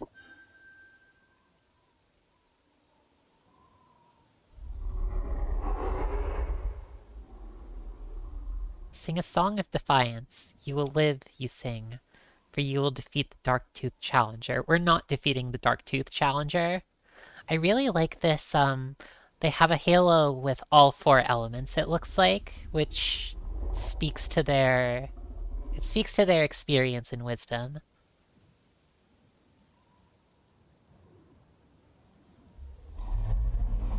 Do you think we could take them? I don't think we could take them. You know, I think I'm gonna sing the Song of Repentance. I think I'm gonna sing the song of I was born yesterday, please don't eat me.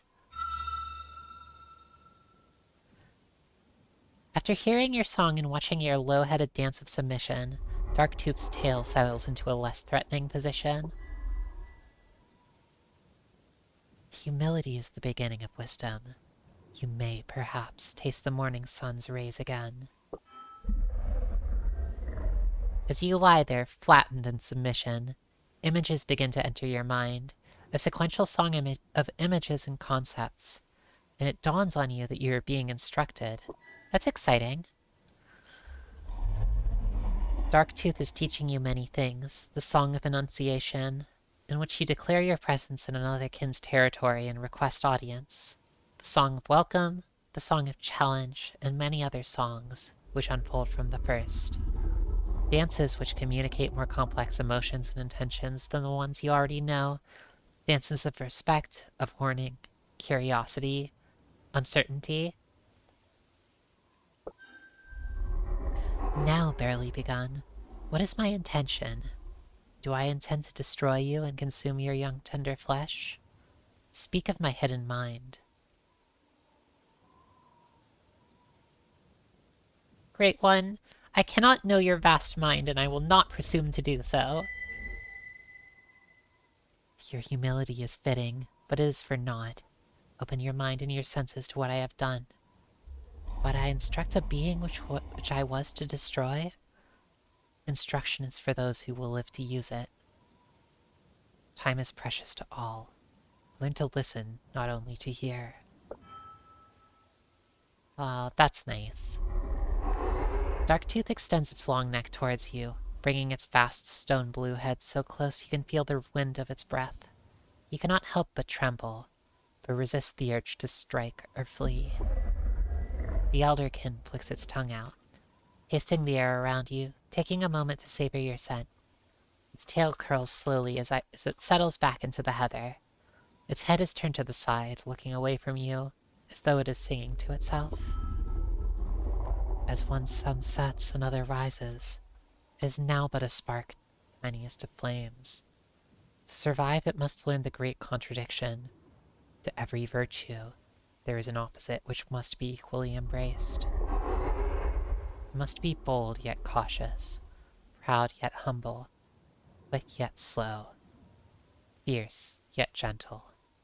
Must learn to spread itself between many truths. The lair it inhabits lies within the land of the tailless ones, the broken custodians. If it would build a land of its own, its destiny lies coldward in the great green. So we're in the land of the tailless ones right now. I wonder why they're here. It may survive in this valley for a short time, but it must leave before 2 moons have passed. 2 moons. If it does not, it shall be destroyed. I sing this to myself for my own amusement. Payment is not required. Is this like 2 moon cycles, or 2 moons like 2 nights?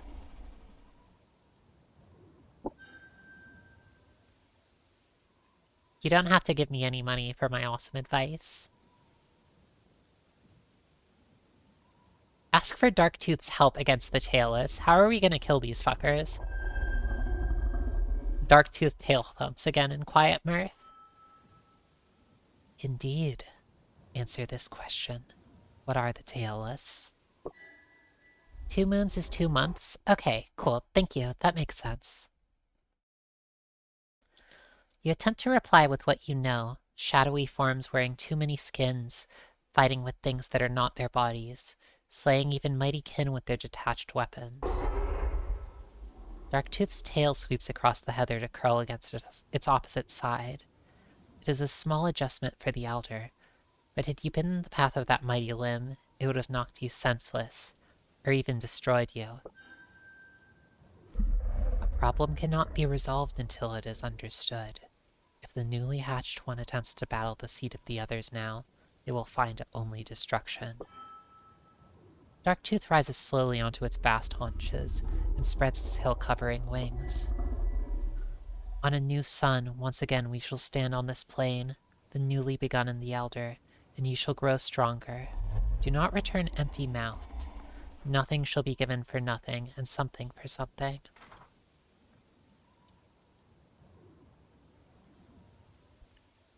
Okay, so I need to bring them a treat. It bounds forward, striding over your submissive form as though it were nothing but a tiny shrub, gathering more momentum, and then spreading its wings as borne aloft. It turns a wide circle in the air, flying over you. That which is above is like that which is below. It intones directly into your mind as it soars higher.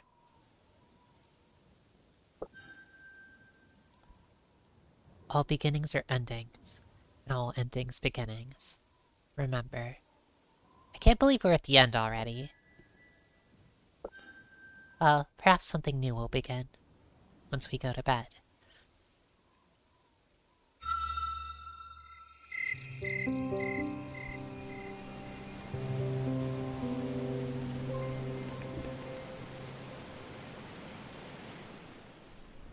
I think the sort of dial that was there is probably the passing of a month.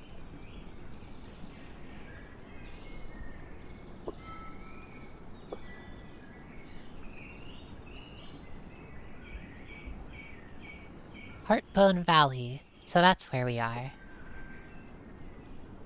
A few dozen suns if Darktooth is correct, and then you must leave this temporary den for the emerald reaches of the Great Green, that vast unclaimed empire of trees which lies coldward from here. I like coldward as a direction. Your destiny is now in your jaws. The world is yours to discover, as it is for all life.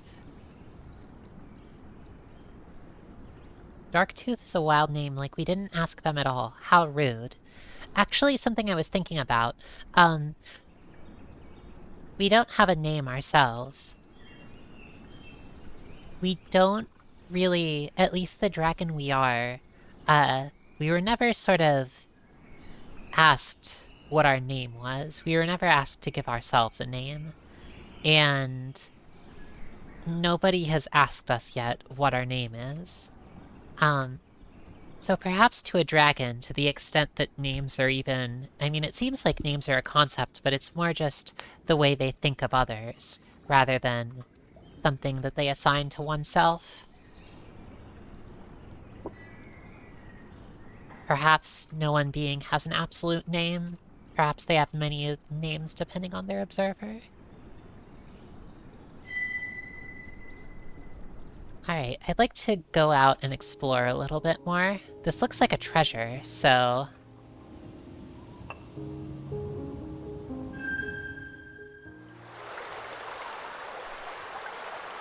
This shallow section of one of the two streams which divide Heartbone Valley into its namesake shape is full of stones, which have been smoothed and polished over many turnings by water's tender affections. It's sparkly. Is this treasure? Most are too dull and common to be of any real interest, but a very few of them are quite beautiful. You could spend a sun or 3 here searching for worthy baubles to add to your trove. You will, of course, find fewer and fewer with each new search, as the high-quality stones grow harder and harder to find. Let's look for rare stones.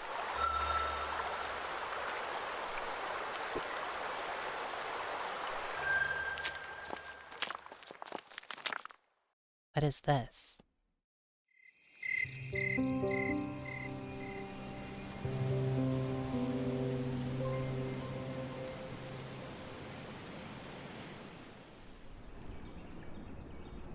Alright, I'm going to take a couple minutes to, take a short break, but in a couple minutes I'll be back. See you again shortly.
Alright, we're back. Well, let's see. Can I make this very slightly smaller? Yeah, there we go.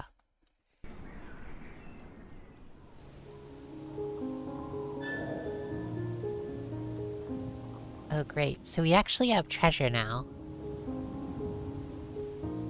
We have some shiny things that we found in the river.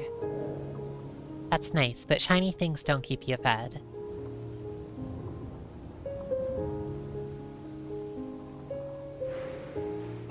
Might as well do some hunting. I'd kind of like to explore this, like, all the locations in the valley at least once.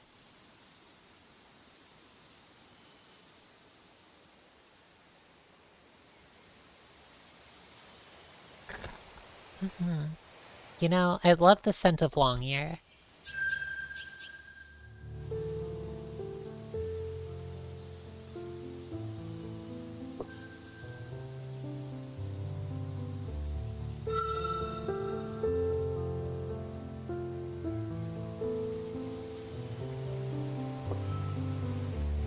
I'm going to keep still and observe, because it definitely... it's noticed.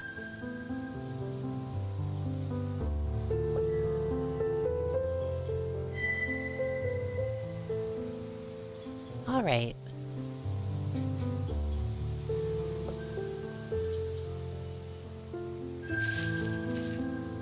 No!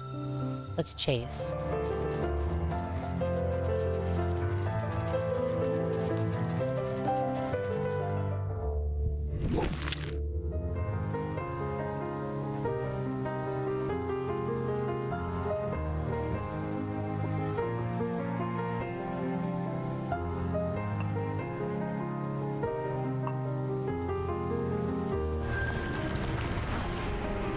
I think I saw that it does seem like bracing,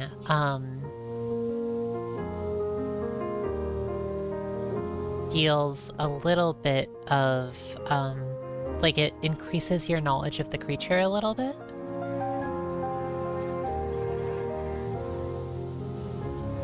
Still learning about this one, but it seems like their look is growing closer. Guessing this was originally a mobile game? You know, it's interesting. I don't actually know if it is. If anybody else knows, then I would love to hear, but I've only really... I think it was developed for the computer, even though it sort of moves like a mobile game, you're right. PC visual novel only. Yeah, that's interesting. See, it's like, even though it was developed for the PC, it plays like a mobile game, right? This is the sort of game that would work well, like, on a Windows, like on a tablet with a pen, basically. As long as that tablet could run PC visual novels.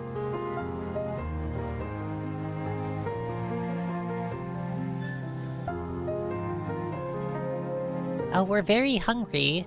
Oh no.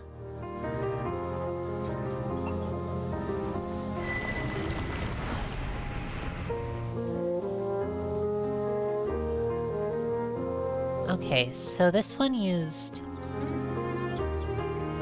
air. I forget what comes next. Is it earth? Or no, I think... Did I use earth and they used... Or I used air and they used earth. So I think they might use... Is it air next or water? Swift strike again. Okay.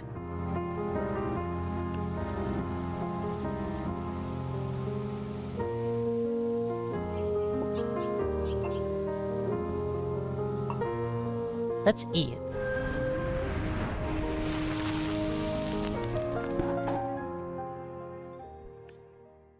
In its fragrant flesh, you taste the flowers of spring, the grasses of summer, and the hidden root treasures of the fields. You've learned more about the way of the long years. I really like that you learn about them by eating them. Consuming the life essence is a normal way to learn more about a creature. If you were consumed, what sorts of things would a dragon learn about you and about the world? Maybe they would learn about plastics. Well, I'm not going to think about that right now. There are several scents on the air, one familiar to this place, but a few others. Which will you follow? I don't know if we're strong enough to fight a fur beast with a predatory scent, but I think it would be nice to hunt a bird. The taste of shimmerling essence is upon the air. It makes no sign of acknowledgement. It seems not to know you are here. It remains yet just on the edge of your senses, a great distance away.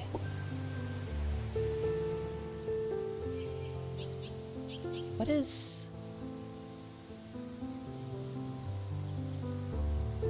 It looks like, if we try to approach, we're done for.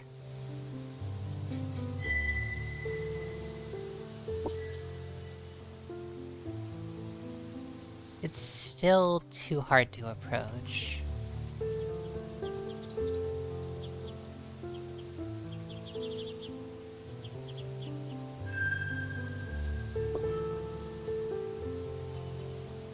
I don't really think that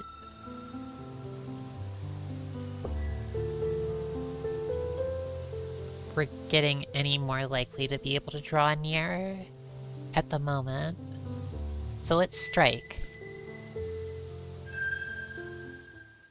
Well, they escaped. That's fine.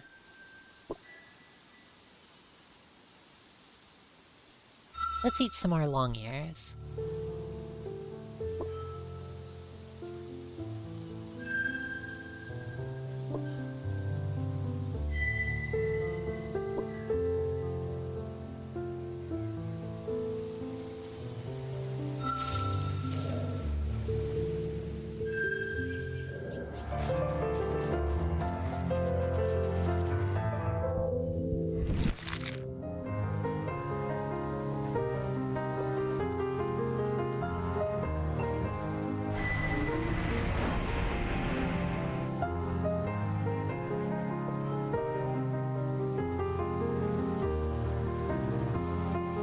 So I think their next attack is an Earth, which means we can do whatever, but especially something that we're, like, strong at.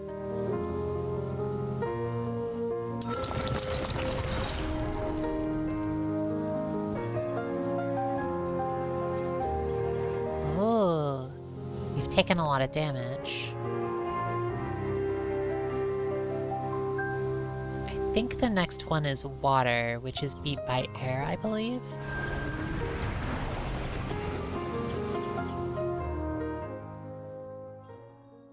There we go.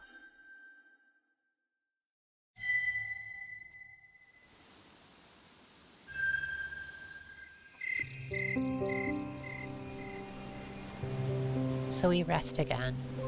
Maybe we'll be a little less weak, or a little less injured, rather.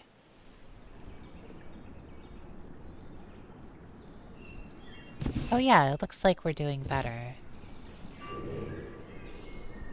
Your body is in fine conditions, you're well fed. Oh great! Okay, so this means, like... Is that air, earth, water is their attack pattern? The long ear. Handsome and perceptive, these fur beasts are hunted by many large predators for their tender flesh and hearty essence. Despite this, they continue to thrive, due primarily to their exceptional senses, especially of hearing, and their powerful hind legs, which propel them across the ground with great alacrity. Masters of escape, they run in confusing patterns, have no long tail to seize, and quickly disappear into their underground lairs when threatened.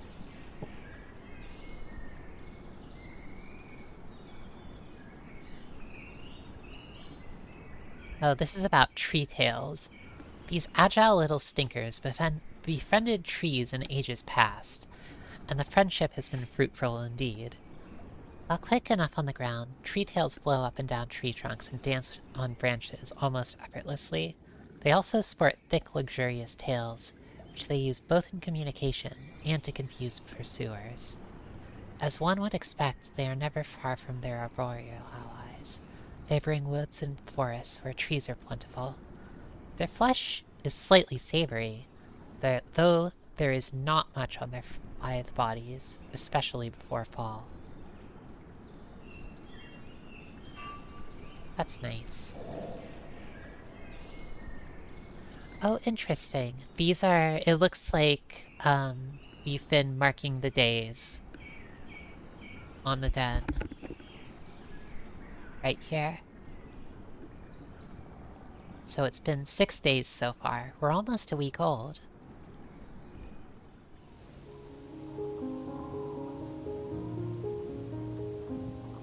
Something is... For some reason this dragon symbol is pulsing. Maybe that means we should call Darktooth?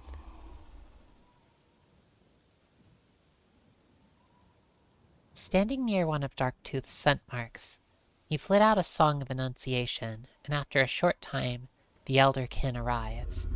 It settles its body down among the hills like a low mist and waits for you to state your purpose. Naturally, any question must come with an appropriate payment.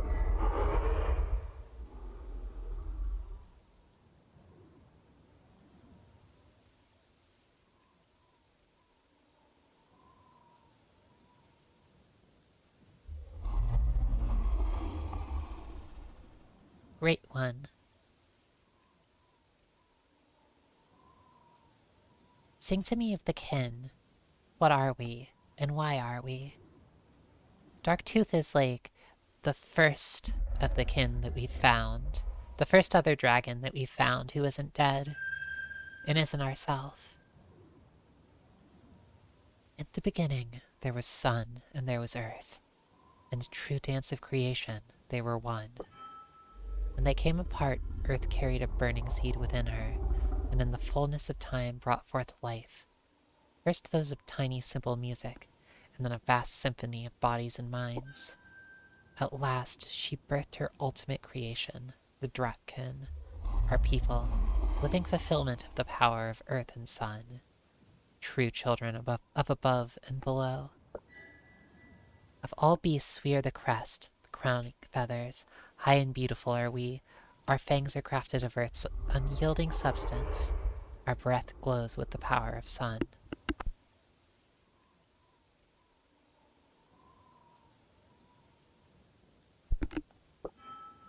By these gifts we became the bearers of power, the beasts before whom all others bowed, and all beings were our prey.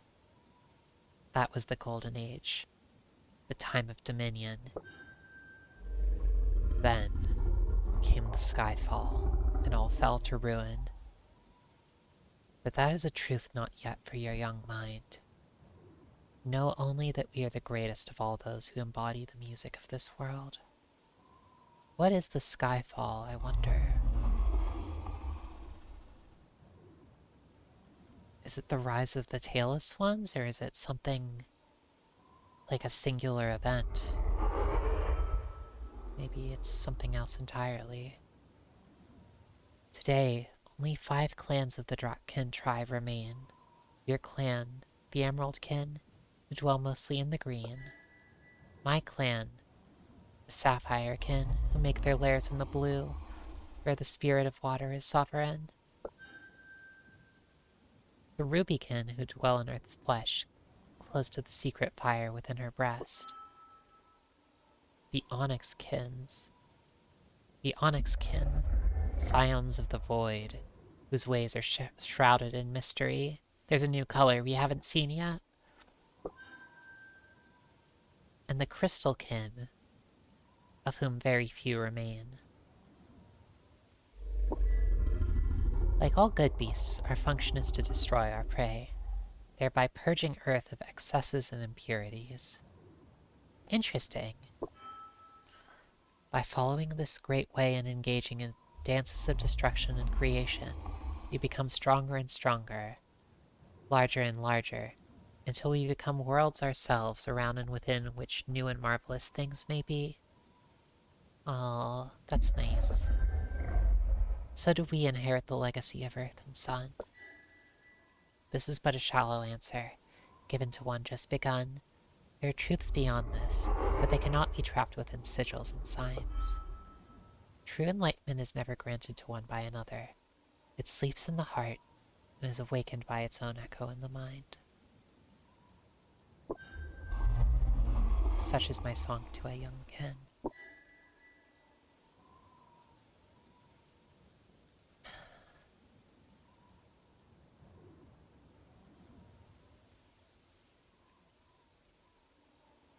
I could ask to learn about elements and others, but I'd really like to learn about the no-tails.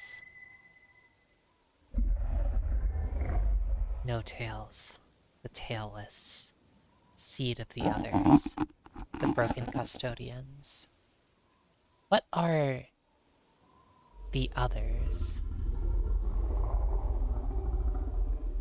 They're the seed of the others.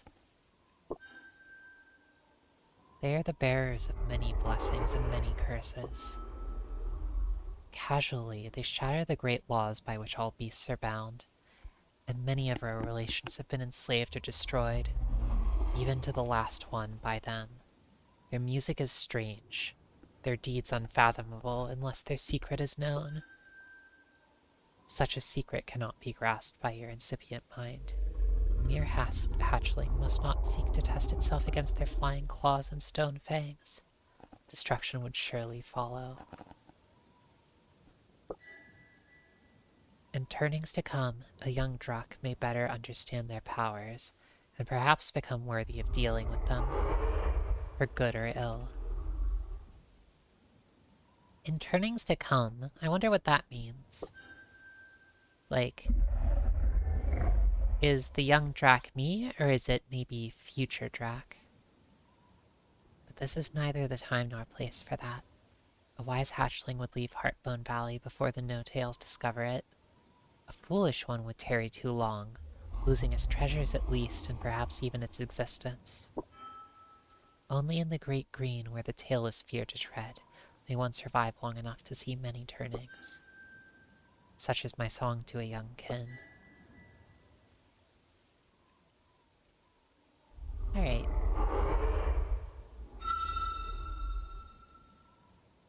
The others are the myriad tribes of fur, feather, and scale, of all those who adhere to the true way of destruction and creation, whose minds are clean and pure.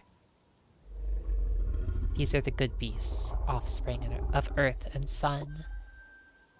A wise kin would respect them all, from the least to the greatest, for though they are of less power than we, they are our relations, and their music is in harmony. The others, however, the others are those whose music is dissonant, whose ways are strange because they are no longer, or perhaps have never been, children of the great giver above and the great birther below. They violate the ancient ways, hunting without destroying, and destroying without hunting. They are of several kinds, but they always carry a mark of their other nature, a lack of such things as good beasts have, such as feathers, fur, scales, or even tails. They said Skyfall, maybe humans are aliens here? That's actually really interesting. That's a really interesting idea. I'm gonna think about that one.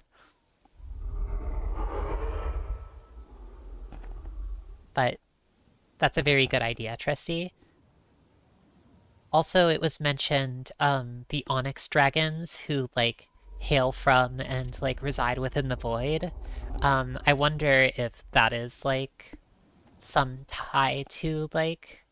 I mean, it sounds like they're, like, sky or space dragons, so perhaps such a thing could be possible.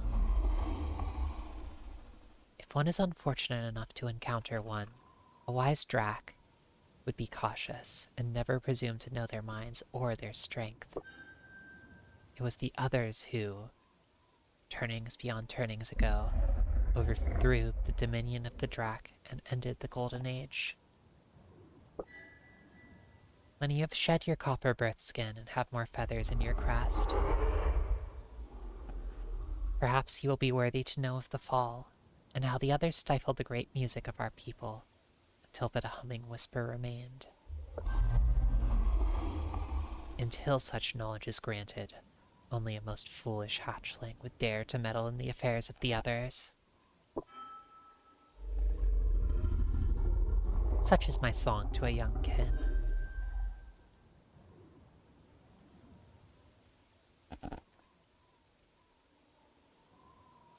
Other and Void had the same font color. That's interesting.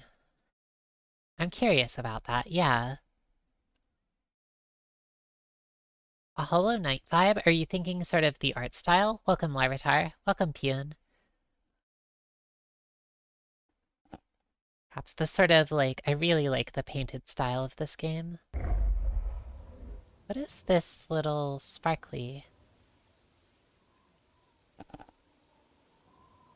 Oh, I see. The stuff about sapience and purity of mind. It's interesting. It's nice. Great One?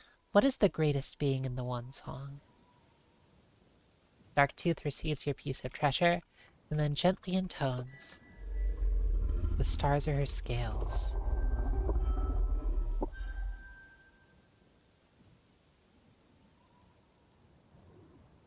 You wait for more, but the silence extends until you are certain that Darktooth intends to sing nothing more on the matter. That's really nice. That's really cool. I like that.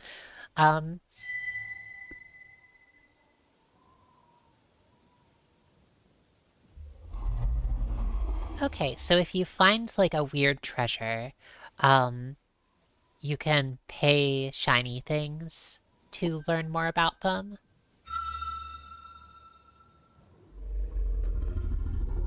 Do you wish to trade?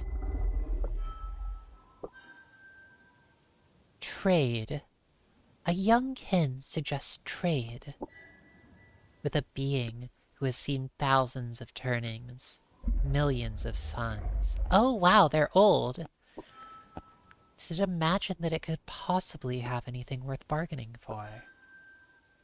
And yet, presumption and arrogance are the enemies of wisdom. We have far more poultices than... Poultices? I'm not sure what that word means. Than we could possibly make use of. And perhaps a youngkin might find wake leaf useful in restoring energy. Poultices are bundles of plant sages, herbs of great power, which when applied to torn flesh, hastens its mending. Oh, okay. They are but byproducts of a recent experiment. Elders among the kin have more elegant ways of repairing their bodies. Wake leaf heals and fuels the essence rather than the body. Some tailists steep it in flame-tickled water to prevent sleep and promote vigor. Oh, that's nice. Some dragons make tea. A kin, even a young one, could simply eat it whole to grant a burst of energy. Be wary, however. It is a poor substitute for hunting, which feeds the whole self, even unto the soul. But if a young kin wishes to give shiny things for these, there may be mutual profit. And if a young kin wishes to offer up a researched artifact for trade, we may be willing to part with shiny things if it seems beneficial to our studies.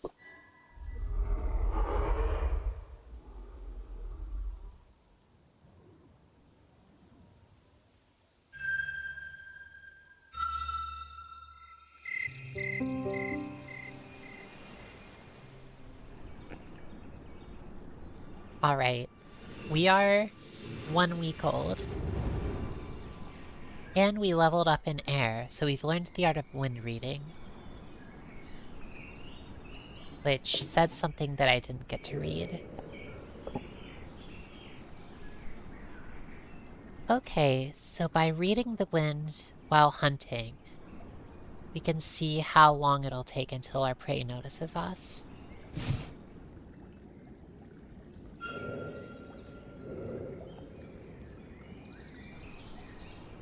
A week is a meaningful measure of time to this dragon. Maybe not to someone like Darktooth, who's been alive for, like, thousands of years, but...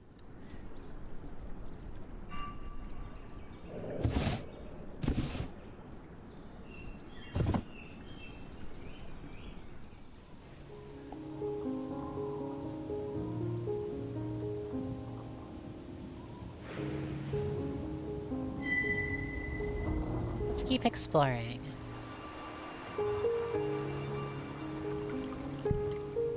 What are these weird symbols?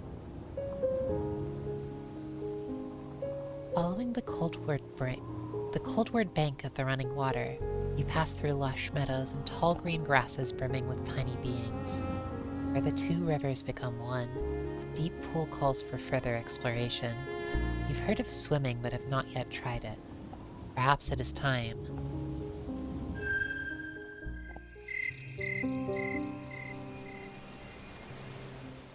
Yeah, you know what? Maybe it's time for swimming.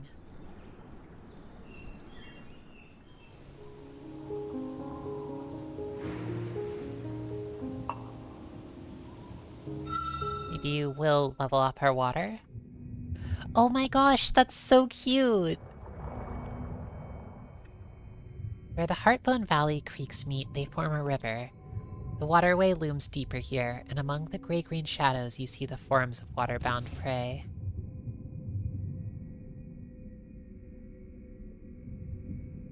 Because the week has no astronomical base, it's kind of a human concept. I guess, I mean, there's like the, well, a week.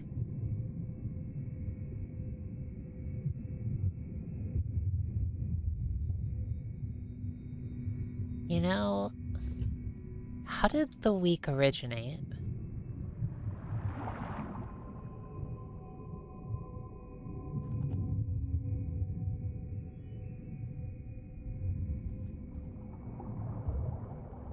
Half of a moon cycle. Yeah, that's true. I guess if you, like, break down a moon cycle into that, then it, like, kind of approximately is a week, but it's definitely, like...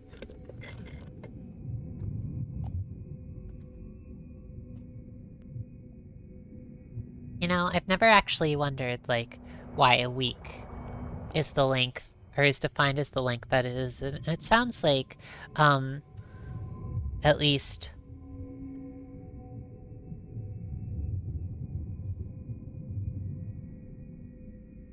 Alright, it's been different, like, lengths in different cultures throughout history, but with, like, sort of spread of, like, Judeo and, like, Christian influence, it became, or, like, the 7-day week was more, like, broadly adopted, I guess. Interesting. Anyway, check out this swimming dragon. They're so pretty.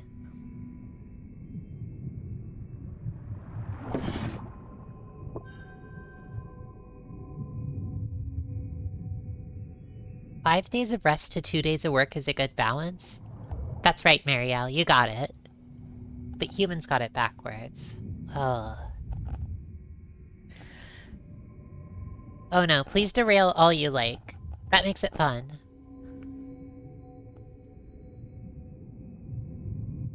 This is a realm which you haven't experienced, but it seems to call to you.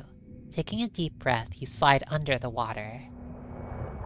I want to see this dragon try to breathe water. Water, it seems, caresses your body more boldly than air, and you enjoy the sensation rushing over your feathers and scales, hunger slipping from your mind.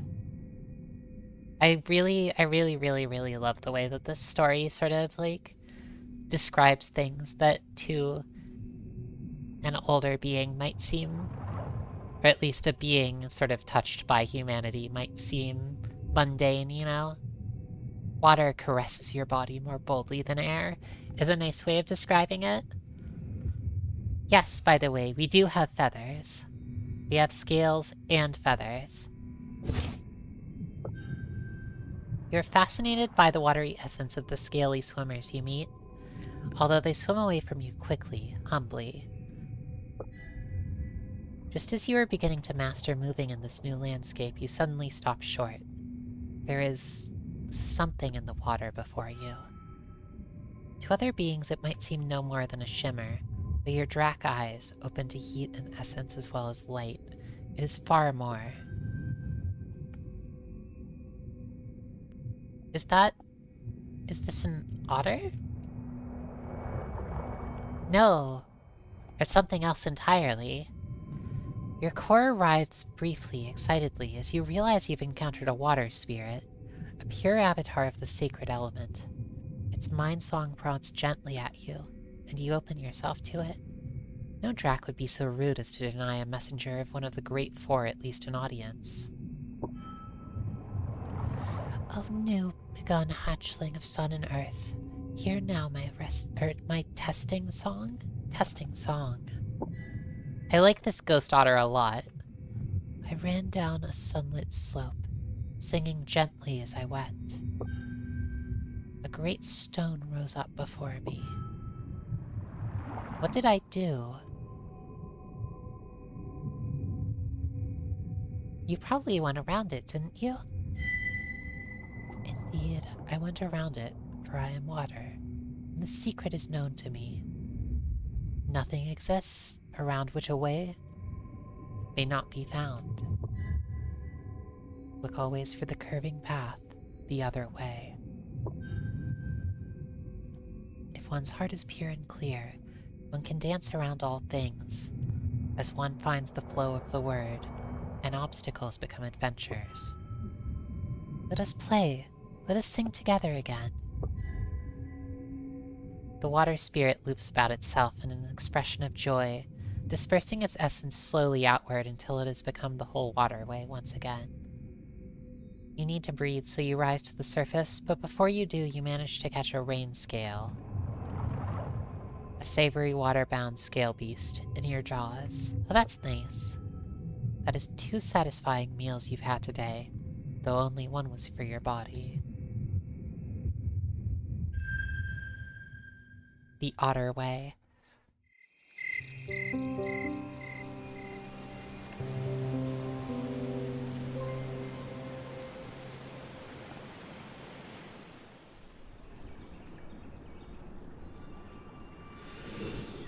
Oh, What was that? Something happened to water. It has a different symbol now.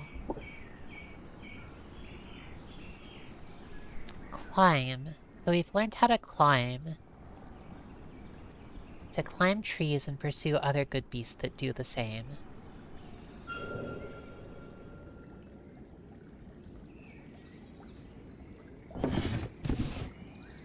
Oh, we're hungry again. Alright, whatever. I guess we gotta eat.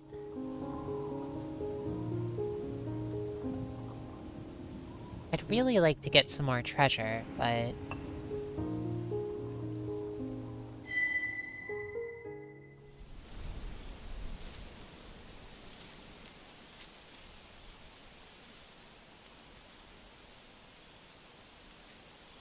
well, let's hunt Treetail, the classic.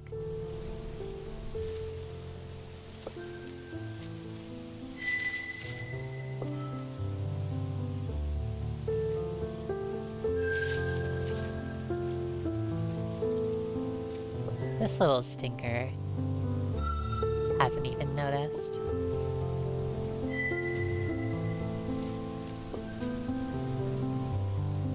How much do we know about Treetails?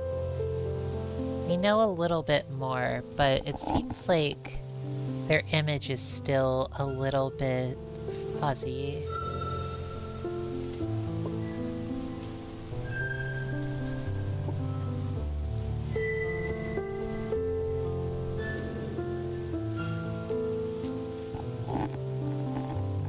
Okay, so we have an attack pattern now.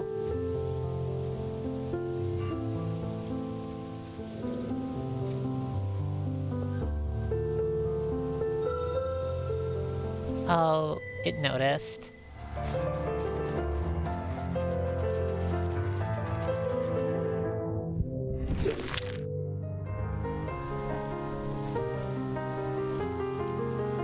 Final combat. I think it was water and then air, though I'm not certain. Yeah, water then air. So, if air beats water, then it's probably safe to use an air attack.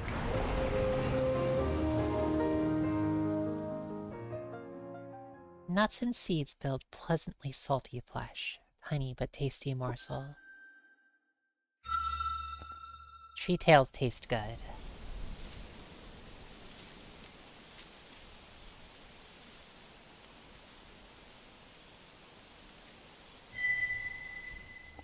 I think this is a new type of being. A dark sweet.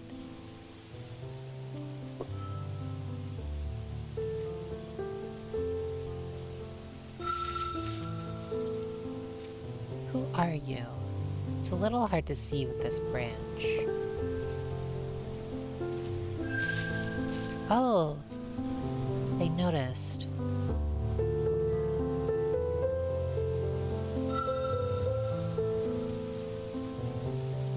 This poor little rodent. To any rodents in the chat, you might want to look our way for a moment.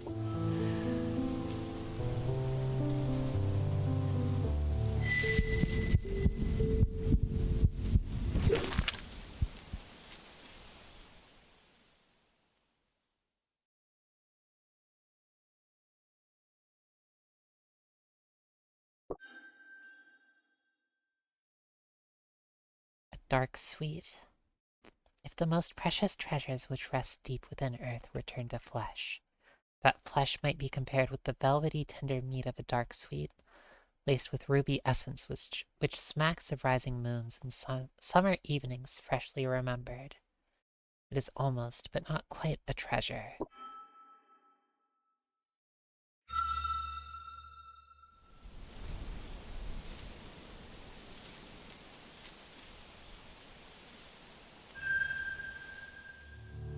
Let's go to the one... oh, I guess this is the same one.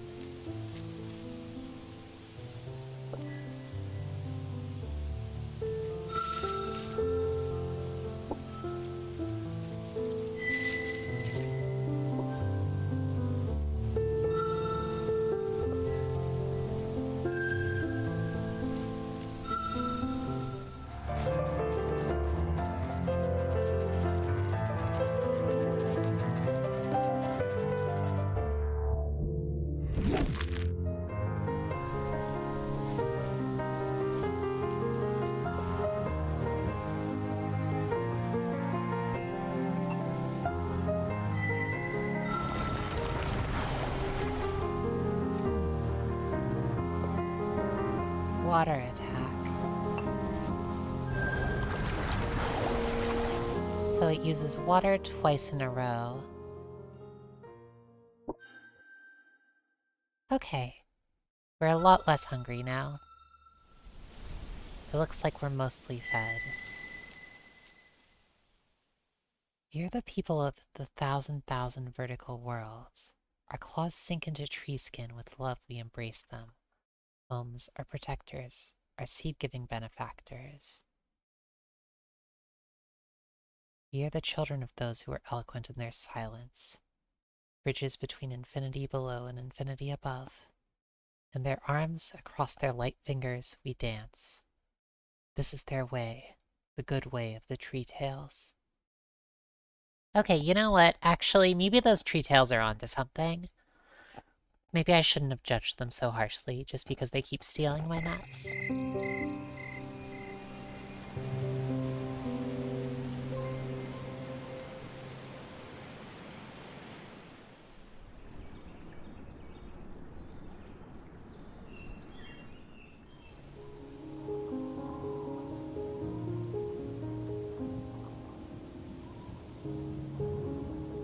Maxing out knowledge of a beast gives you a small permanent stat boost. I see. So we have, I guess that we have, like, maxed out knowledge of a squirrel, or a tree tail, but we have only partial knowledge of a long ear, and partial knowledge of a dark sweet. I'd like to get to know them even better, but I also want more treasure.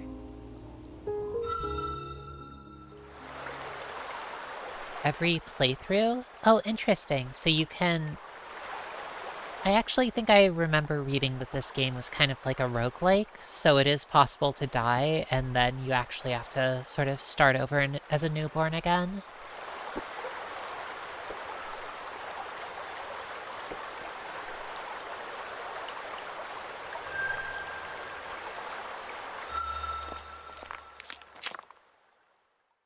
A little bit of meta progression with it. Okay, that's good to know. So it's probably good to really focus on, getting to know animals as well as you can.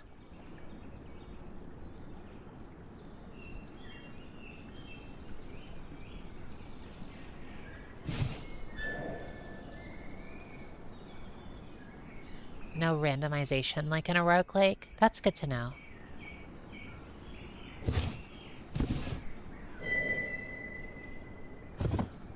I like this little pile of shiny things.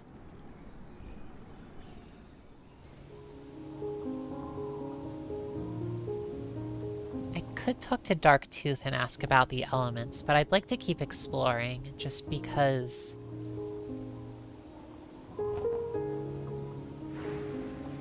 Wonder what this is.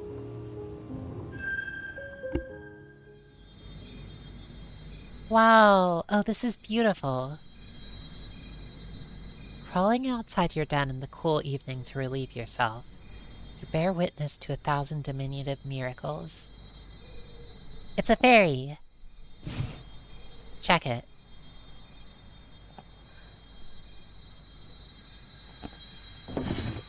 Very spotted. They're a kind of tiny being, one of the many little armored tribes who live in the undergrowth beneath the notice of mightier beasts such as yourself, but these are special. They light up the closing dusk with a beautiful light beaming from their very bodies. Their spirits burn with such fervor that you can see their glowing souls even with your eyes. Holding themselves in midair as steadily as they can, each beams forth its own radiance in a verdant symphony. Alone, each is a wonder, but together their grand dance of light sings forth a great music, just on the edge of perception. We are the light which shines in the darkness. We are the moon and sun and stars. We have found the light within us, and share it with all, without shame, without thought. We are the first guides of those who are lost. Seek the light within you, the hidden sun, and follow, follow. Dance, shine, to drive back the darkness. Follow the light which shall bring the dawn. We are the messengers of the great above, come to remind you of your true self. You are the light, a spark passed on by those who came before, that nothingness should be made a lie, that the truth be forever translated into new and wondrous languages of flesh. Good night, Silver Changeling. Thank you so much for stopping by. I'll probably stop soon as well. I was hoping to do the first 2 months of the game, but I think that it's actually quite a gradual game, so it's probably better to save it for another night, or save its finish for another night. Good night, Sandra, as well. Thanks for stopping by. I really love this game. This game is awesome. It's wonderful. I'm really excited for more of it. One of the living flames drifts near you, blinking questioningly. Consume it?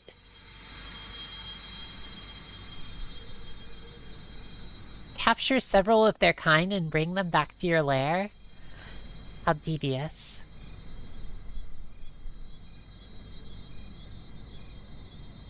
Add your light to theirs with a puff of flame. Your inner fire bursts outwards briefly, dwarfing their green flickers. For several moments afterward, it seems to you that their dances and lights intensify. Was it fear of your flame? Or were they, in their small way, celebrating your own gift of light? Perhaps it does not matter. Then again, perhaps it does.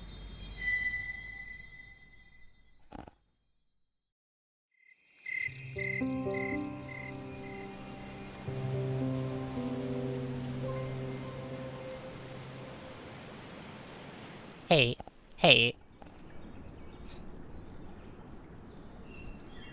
I think a dragon would be too noble to bottle a fairy. I'm sure that they would simply, bring the fairies back to their den and, sit them there. And then, unbeknownst to the dragon, he would fly away. I'll probably do a couple more days.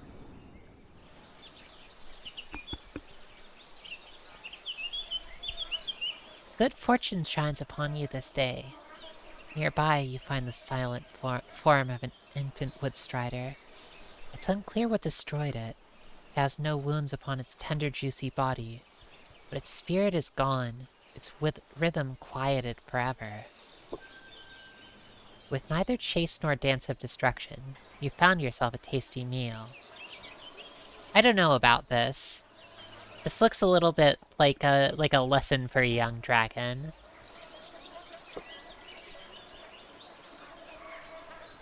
I'd like to examine it more closely. It bears no marks of battle. It didn't die of hunger. Your keen senses detect some kind of swarm within it and around it, beings even tinier than the buzzing, armored tiny beings which share Earth with you. You decide to call them very tiny beings, as they cannot be seen at all with the eye, only smelled, and then only vaguely. The discovery causes a kind of disquiet within you, though you know not why. You know... Okay, so there's nothing more to learn about it, but... this being... will make you sick if you eat it. Yes, I'm having none of this.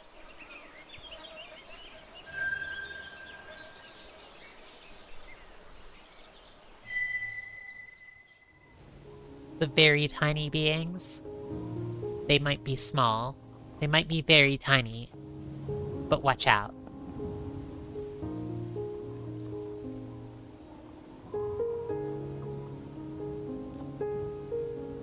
Oh, interesting. I was actually wondering about this. If you look to the north here, you can see what looks like sort of mountainside forest and a lake. And if you look down south, you can see a warmer looking valley. But if you look even further east, there's something that shouldn't be. I think we should save this area for last.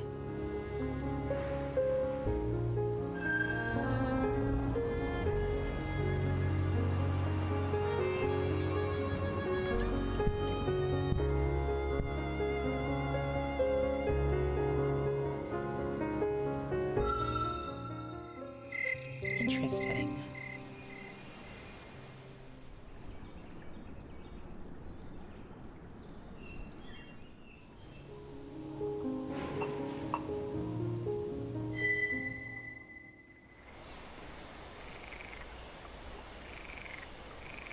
Rain scale.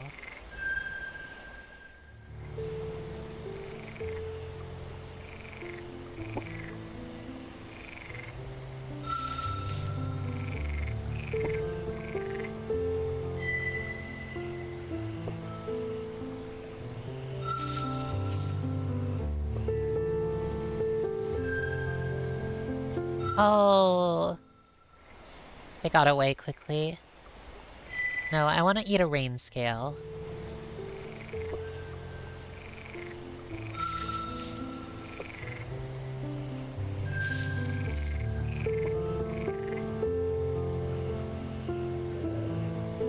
I see. So it's level 1 water and air. No! Got away too quickly. Alright, I'm gonna go hunt a bird instead. Oh, a water wing! I love a water wing.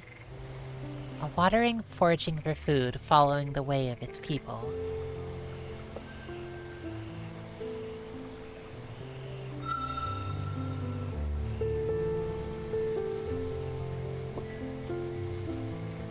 Fear the betrayer and empowerer. That's a nice way to describe it.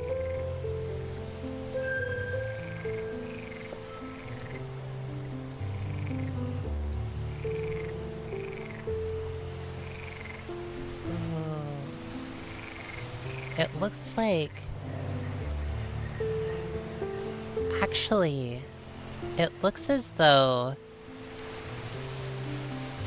this bird is maybe stronger than we are.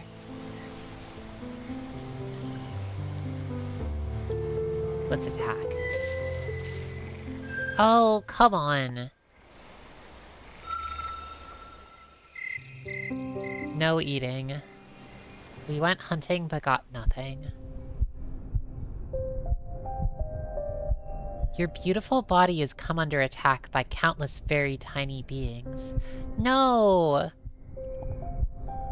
But I didn't eat it. Oh, that's awful. It must have been something else then. Or maybe just being close to the rotting deer was enough. Entering you as you might enter another kin's territory. They are marauding your inner world, breaking, polluting, and poisoning your essence. They did not even issue a formal challenge before their invasion. The entire affair is outrageously impolite, and made all the more frustrating in that you are unable to burn or hunt them. You cannot even use your mind to its regular extent. It is largely preoccupied in fighting the invisible interlopers. Your only solace is in knowing that you made the right decision by not eating the questionable flesh of a few suns ago. If this was caused simply by being near it as you suspect, it surely would have been far worse had you succumbed to the temptation. Yeah, this is familiar.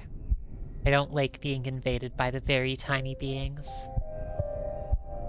You have little appetite, but perhaps some hunting might help your body rally, or exploration re-stimulate your mind.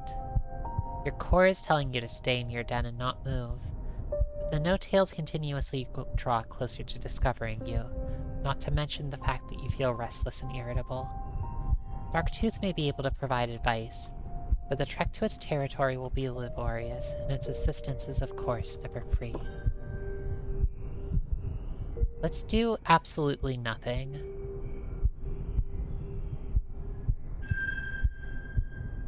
You huddle down in your earthen sanctuary and sleep as much as possible, following the directives of your core. If you ever get invaded by very tiny beings, by the way, it's a good idea to follow the directives of your core. You can only hope that this has given your internal forces some kind of advantage in the pitched battle raging inside of you. Perhaps more resting will help, though you feel awful. It turns out to be a wise decision, as the illness will now depart more quickly. But this is not how a mighty Drac should spend its suns.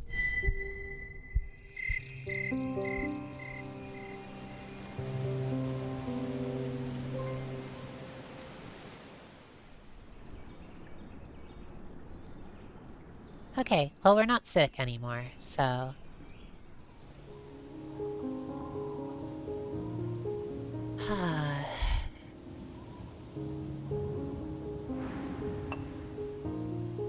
An antler beast? Wow. Woodstriders, the crowned, beloved of the green. Many are the names for these pure, swift beings, who, though quite large for a fur beast, move with an almost impossible grace. You've heard of them, but this is your first encounter with a clan of their kind. All of them bear a spirit crown, which was said to have been given to them by the spirit of the Great Green. Incredibly, one of their crowns is even manifested physically, adorning its head in reality. Powerful music indeed. Twice-crowned one turns its slender head to gaze at you, and you feel something stir within your breast. You feel... admiration, connection, hunger. Not that hungry. What is this? Somehow you feel the beating of its rhythm, though you are too far away to do so. You see yourself. Are you seeing through its eyes? The moment hangs suspended, and then it looks away, leading the clan deeper into the green. You know, though, that there is some connection between yourself and the noble Woodstriders. Could this be a sign, a premonition, that your fates are connected in some strange way? Could they be more than simply prey to you?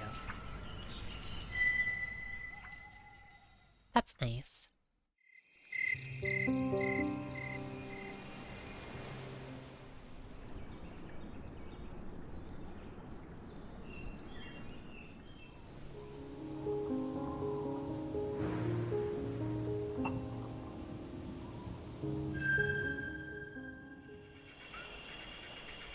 Birds. A trio of lesser spearbills.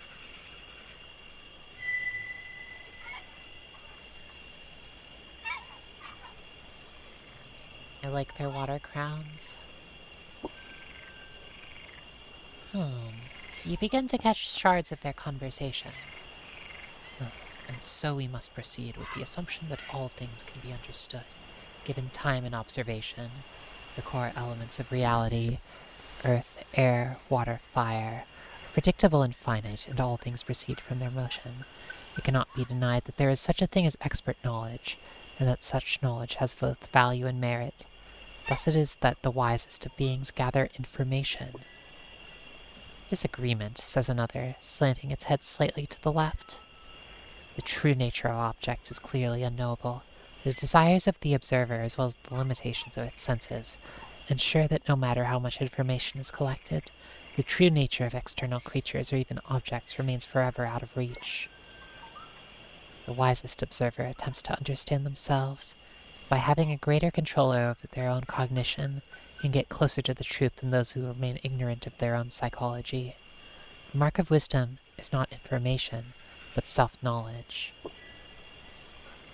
Both of you, says the third, dipping its bill briefly into the water, are making the same mistake. You are assuming that objects have a true nature to begin with.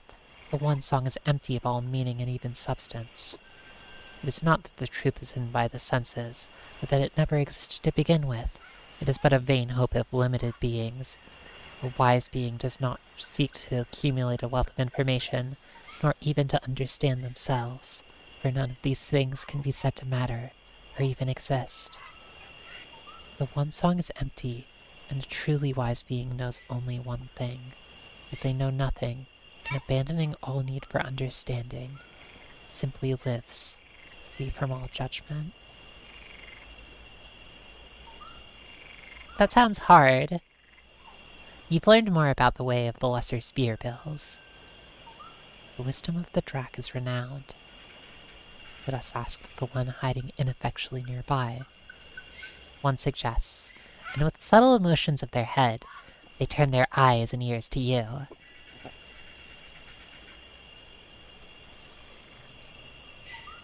What is the nature of wisdom? Is it based upon information, self-knowledge, or upon abandoning these things and simply living?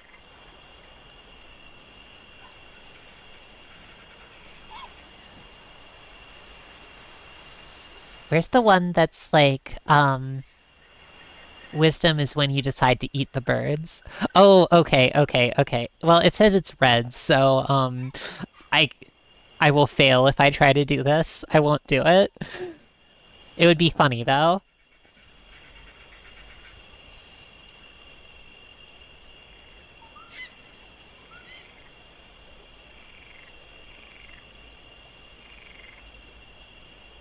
This one's hard, but I think it's something like this. Truth and wisdom, you respond, are false labels placed on things. Objects are simply themselves, nothing more or less. One can never understand sun, or earth, or the infinite one song in which they dance. One can only abandon understanding, and experience the wonder of life. Why would a truly wise being waste time in rating and judging themselves and others, when they could simply plunge into the cool waters of life, and drink? Why search for meaning in the green and rolling earth, when one could simply rest in her body, and taste of her milk, which is joy? Life is what one makes of it, and to be content with that is true wisdom. First and second spearbills seem unconvinced, but the third appreciates your answer, ruffling its feathers in excitement. Agreement, O hatchling of the Drac, may the blessing of earth, of simplicity and contentment, be upon you. As one, they launch into the sky, and you hear them continuing their argument as they journey onward. If I was faster, I would have eaten all of you. But for now, I'll just gain some Earth Mastery. Oh, Marielle, I know you love resting upon the Earth's lush body and drinking of her milk.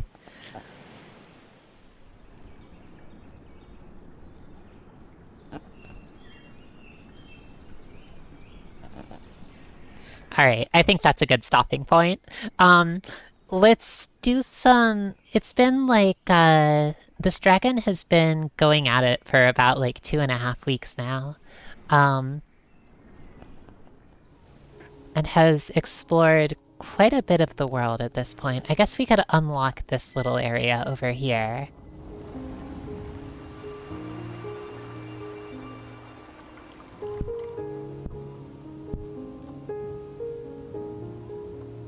Following the warmward bank of one of the river forks, the oily, smoky smell of the tailless is carried on the wind.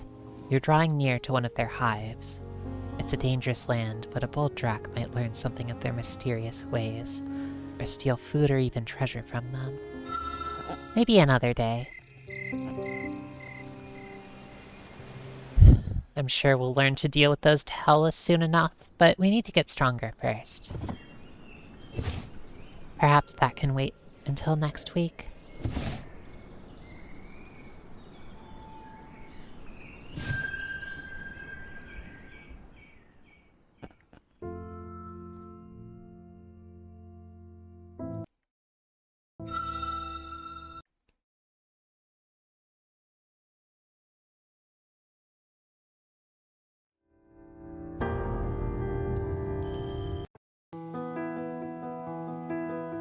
Oh, what would be a good one? Maybe like this one?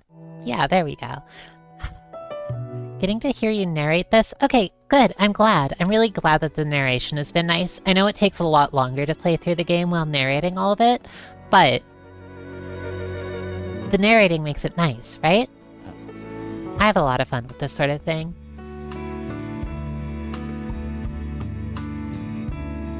I'm really glad to be able to share it with you all too. Thanks for talking about this story as I've been reading it. It's been a lot of fun. This is a really special game so far. I'm really, really into it. The vibes are nice. I'm not sure what the word for this is, but it's point of view, maybe? Is something really special. It gets it, you know? I am really excited to see more of it, so chances are, unless something interrupts me, about a week from now, I'll stream again. Actually, probably exactly a week from now, next Wednesday, 7 PM, the usual. Unless something interrupts me, or unless I want to stream it sooner, in case I'll let you know. But for now, though, I'm gonna get some rest.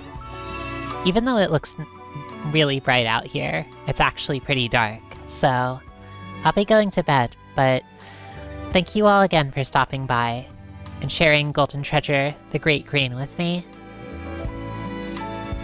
See you all again another day, and rest well.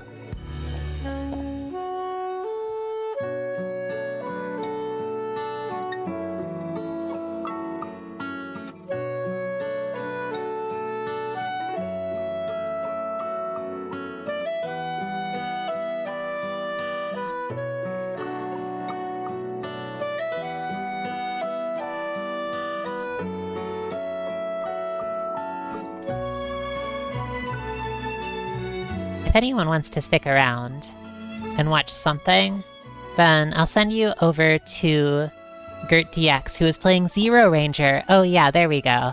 Alright. If you want to see a space critter streaming Zero Ranger, then please stick around. And if not, then I'll see you another time. Take care.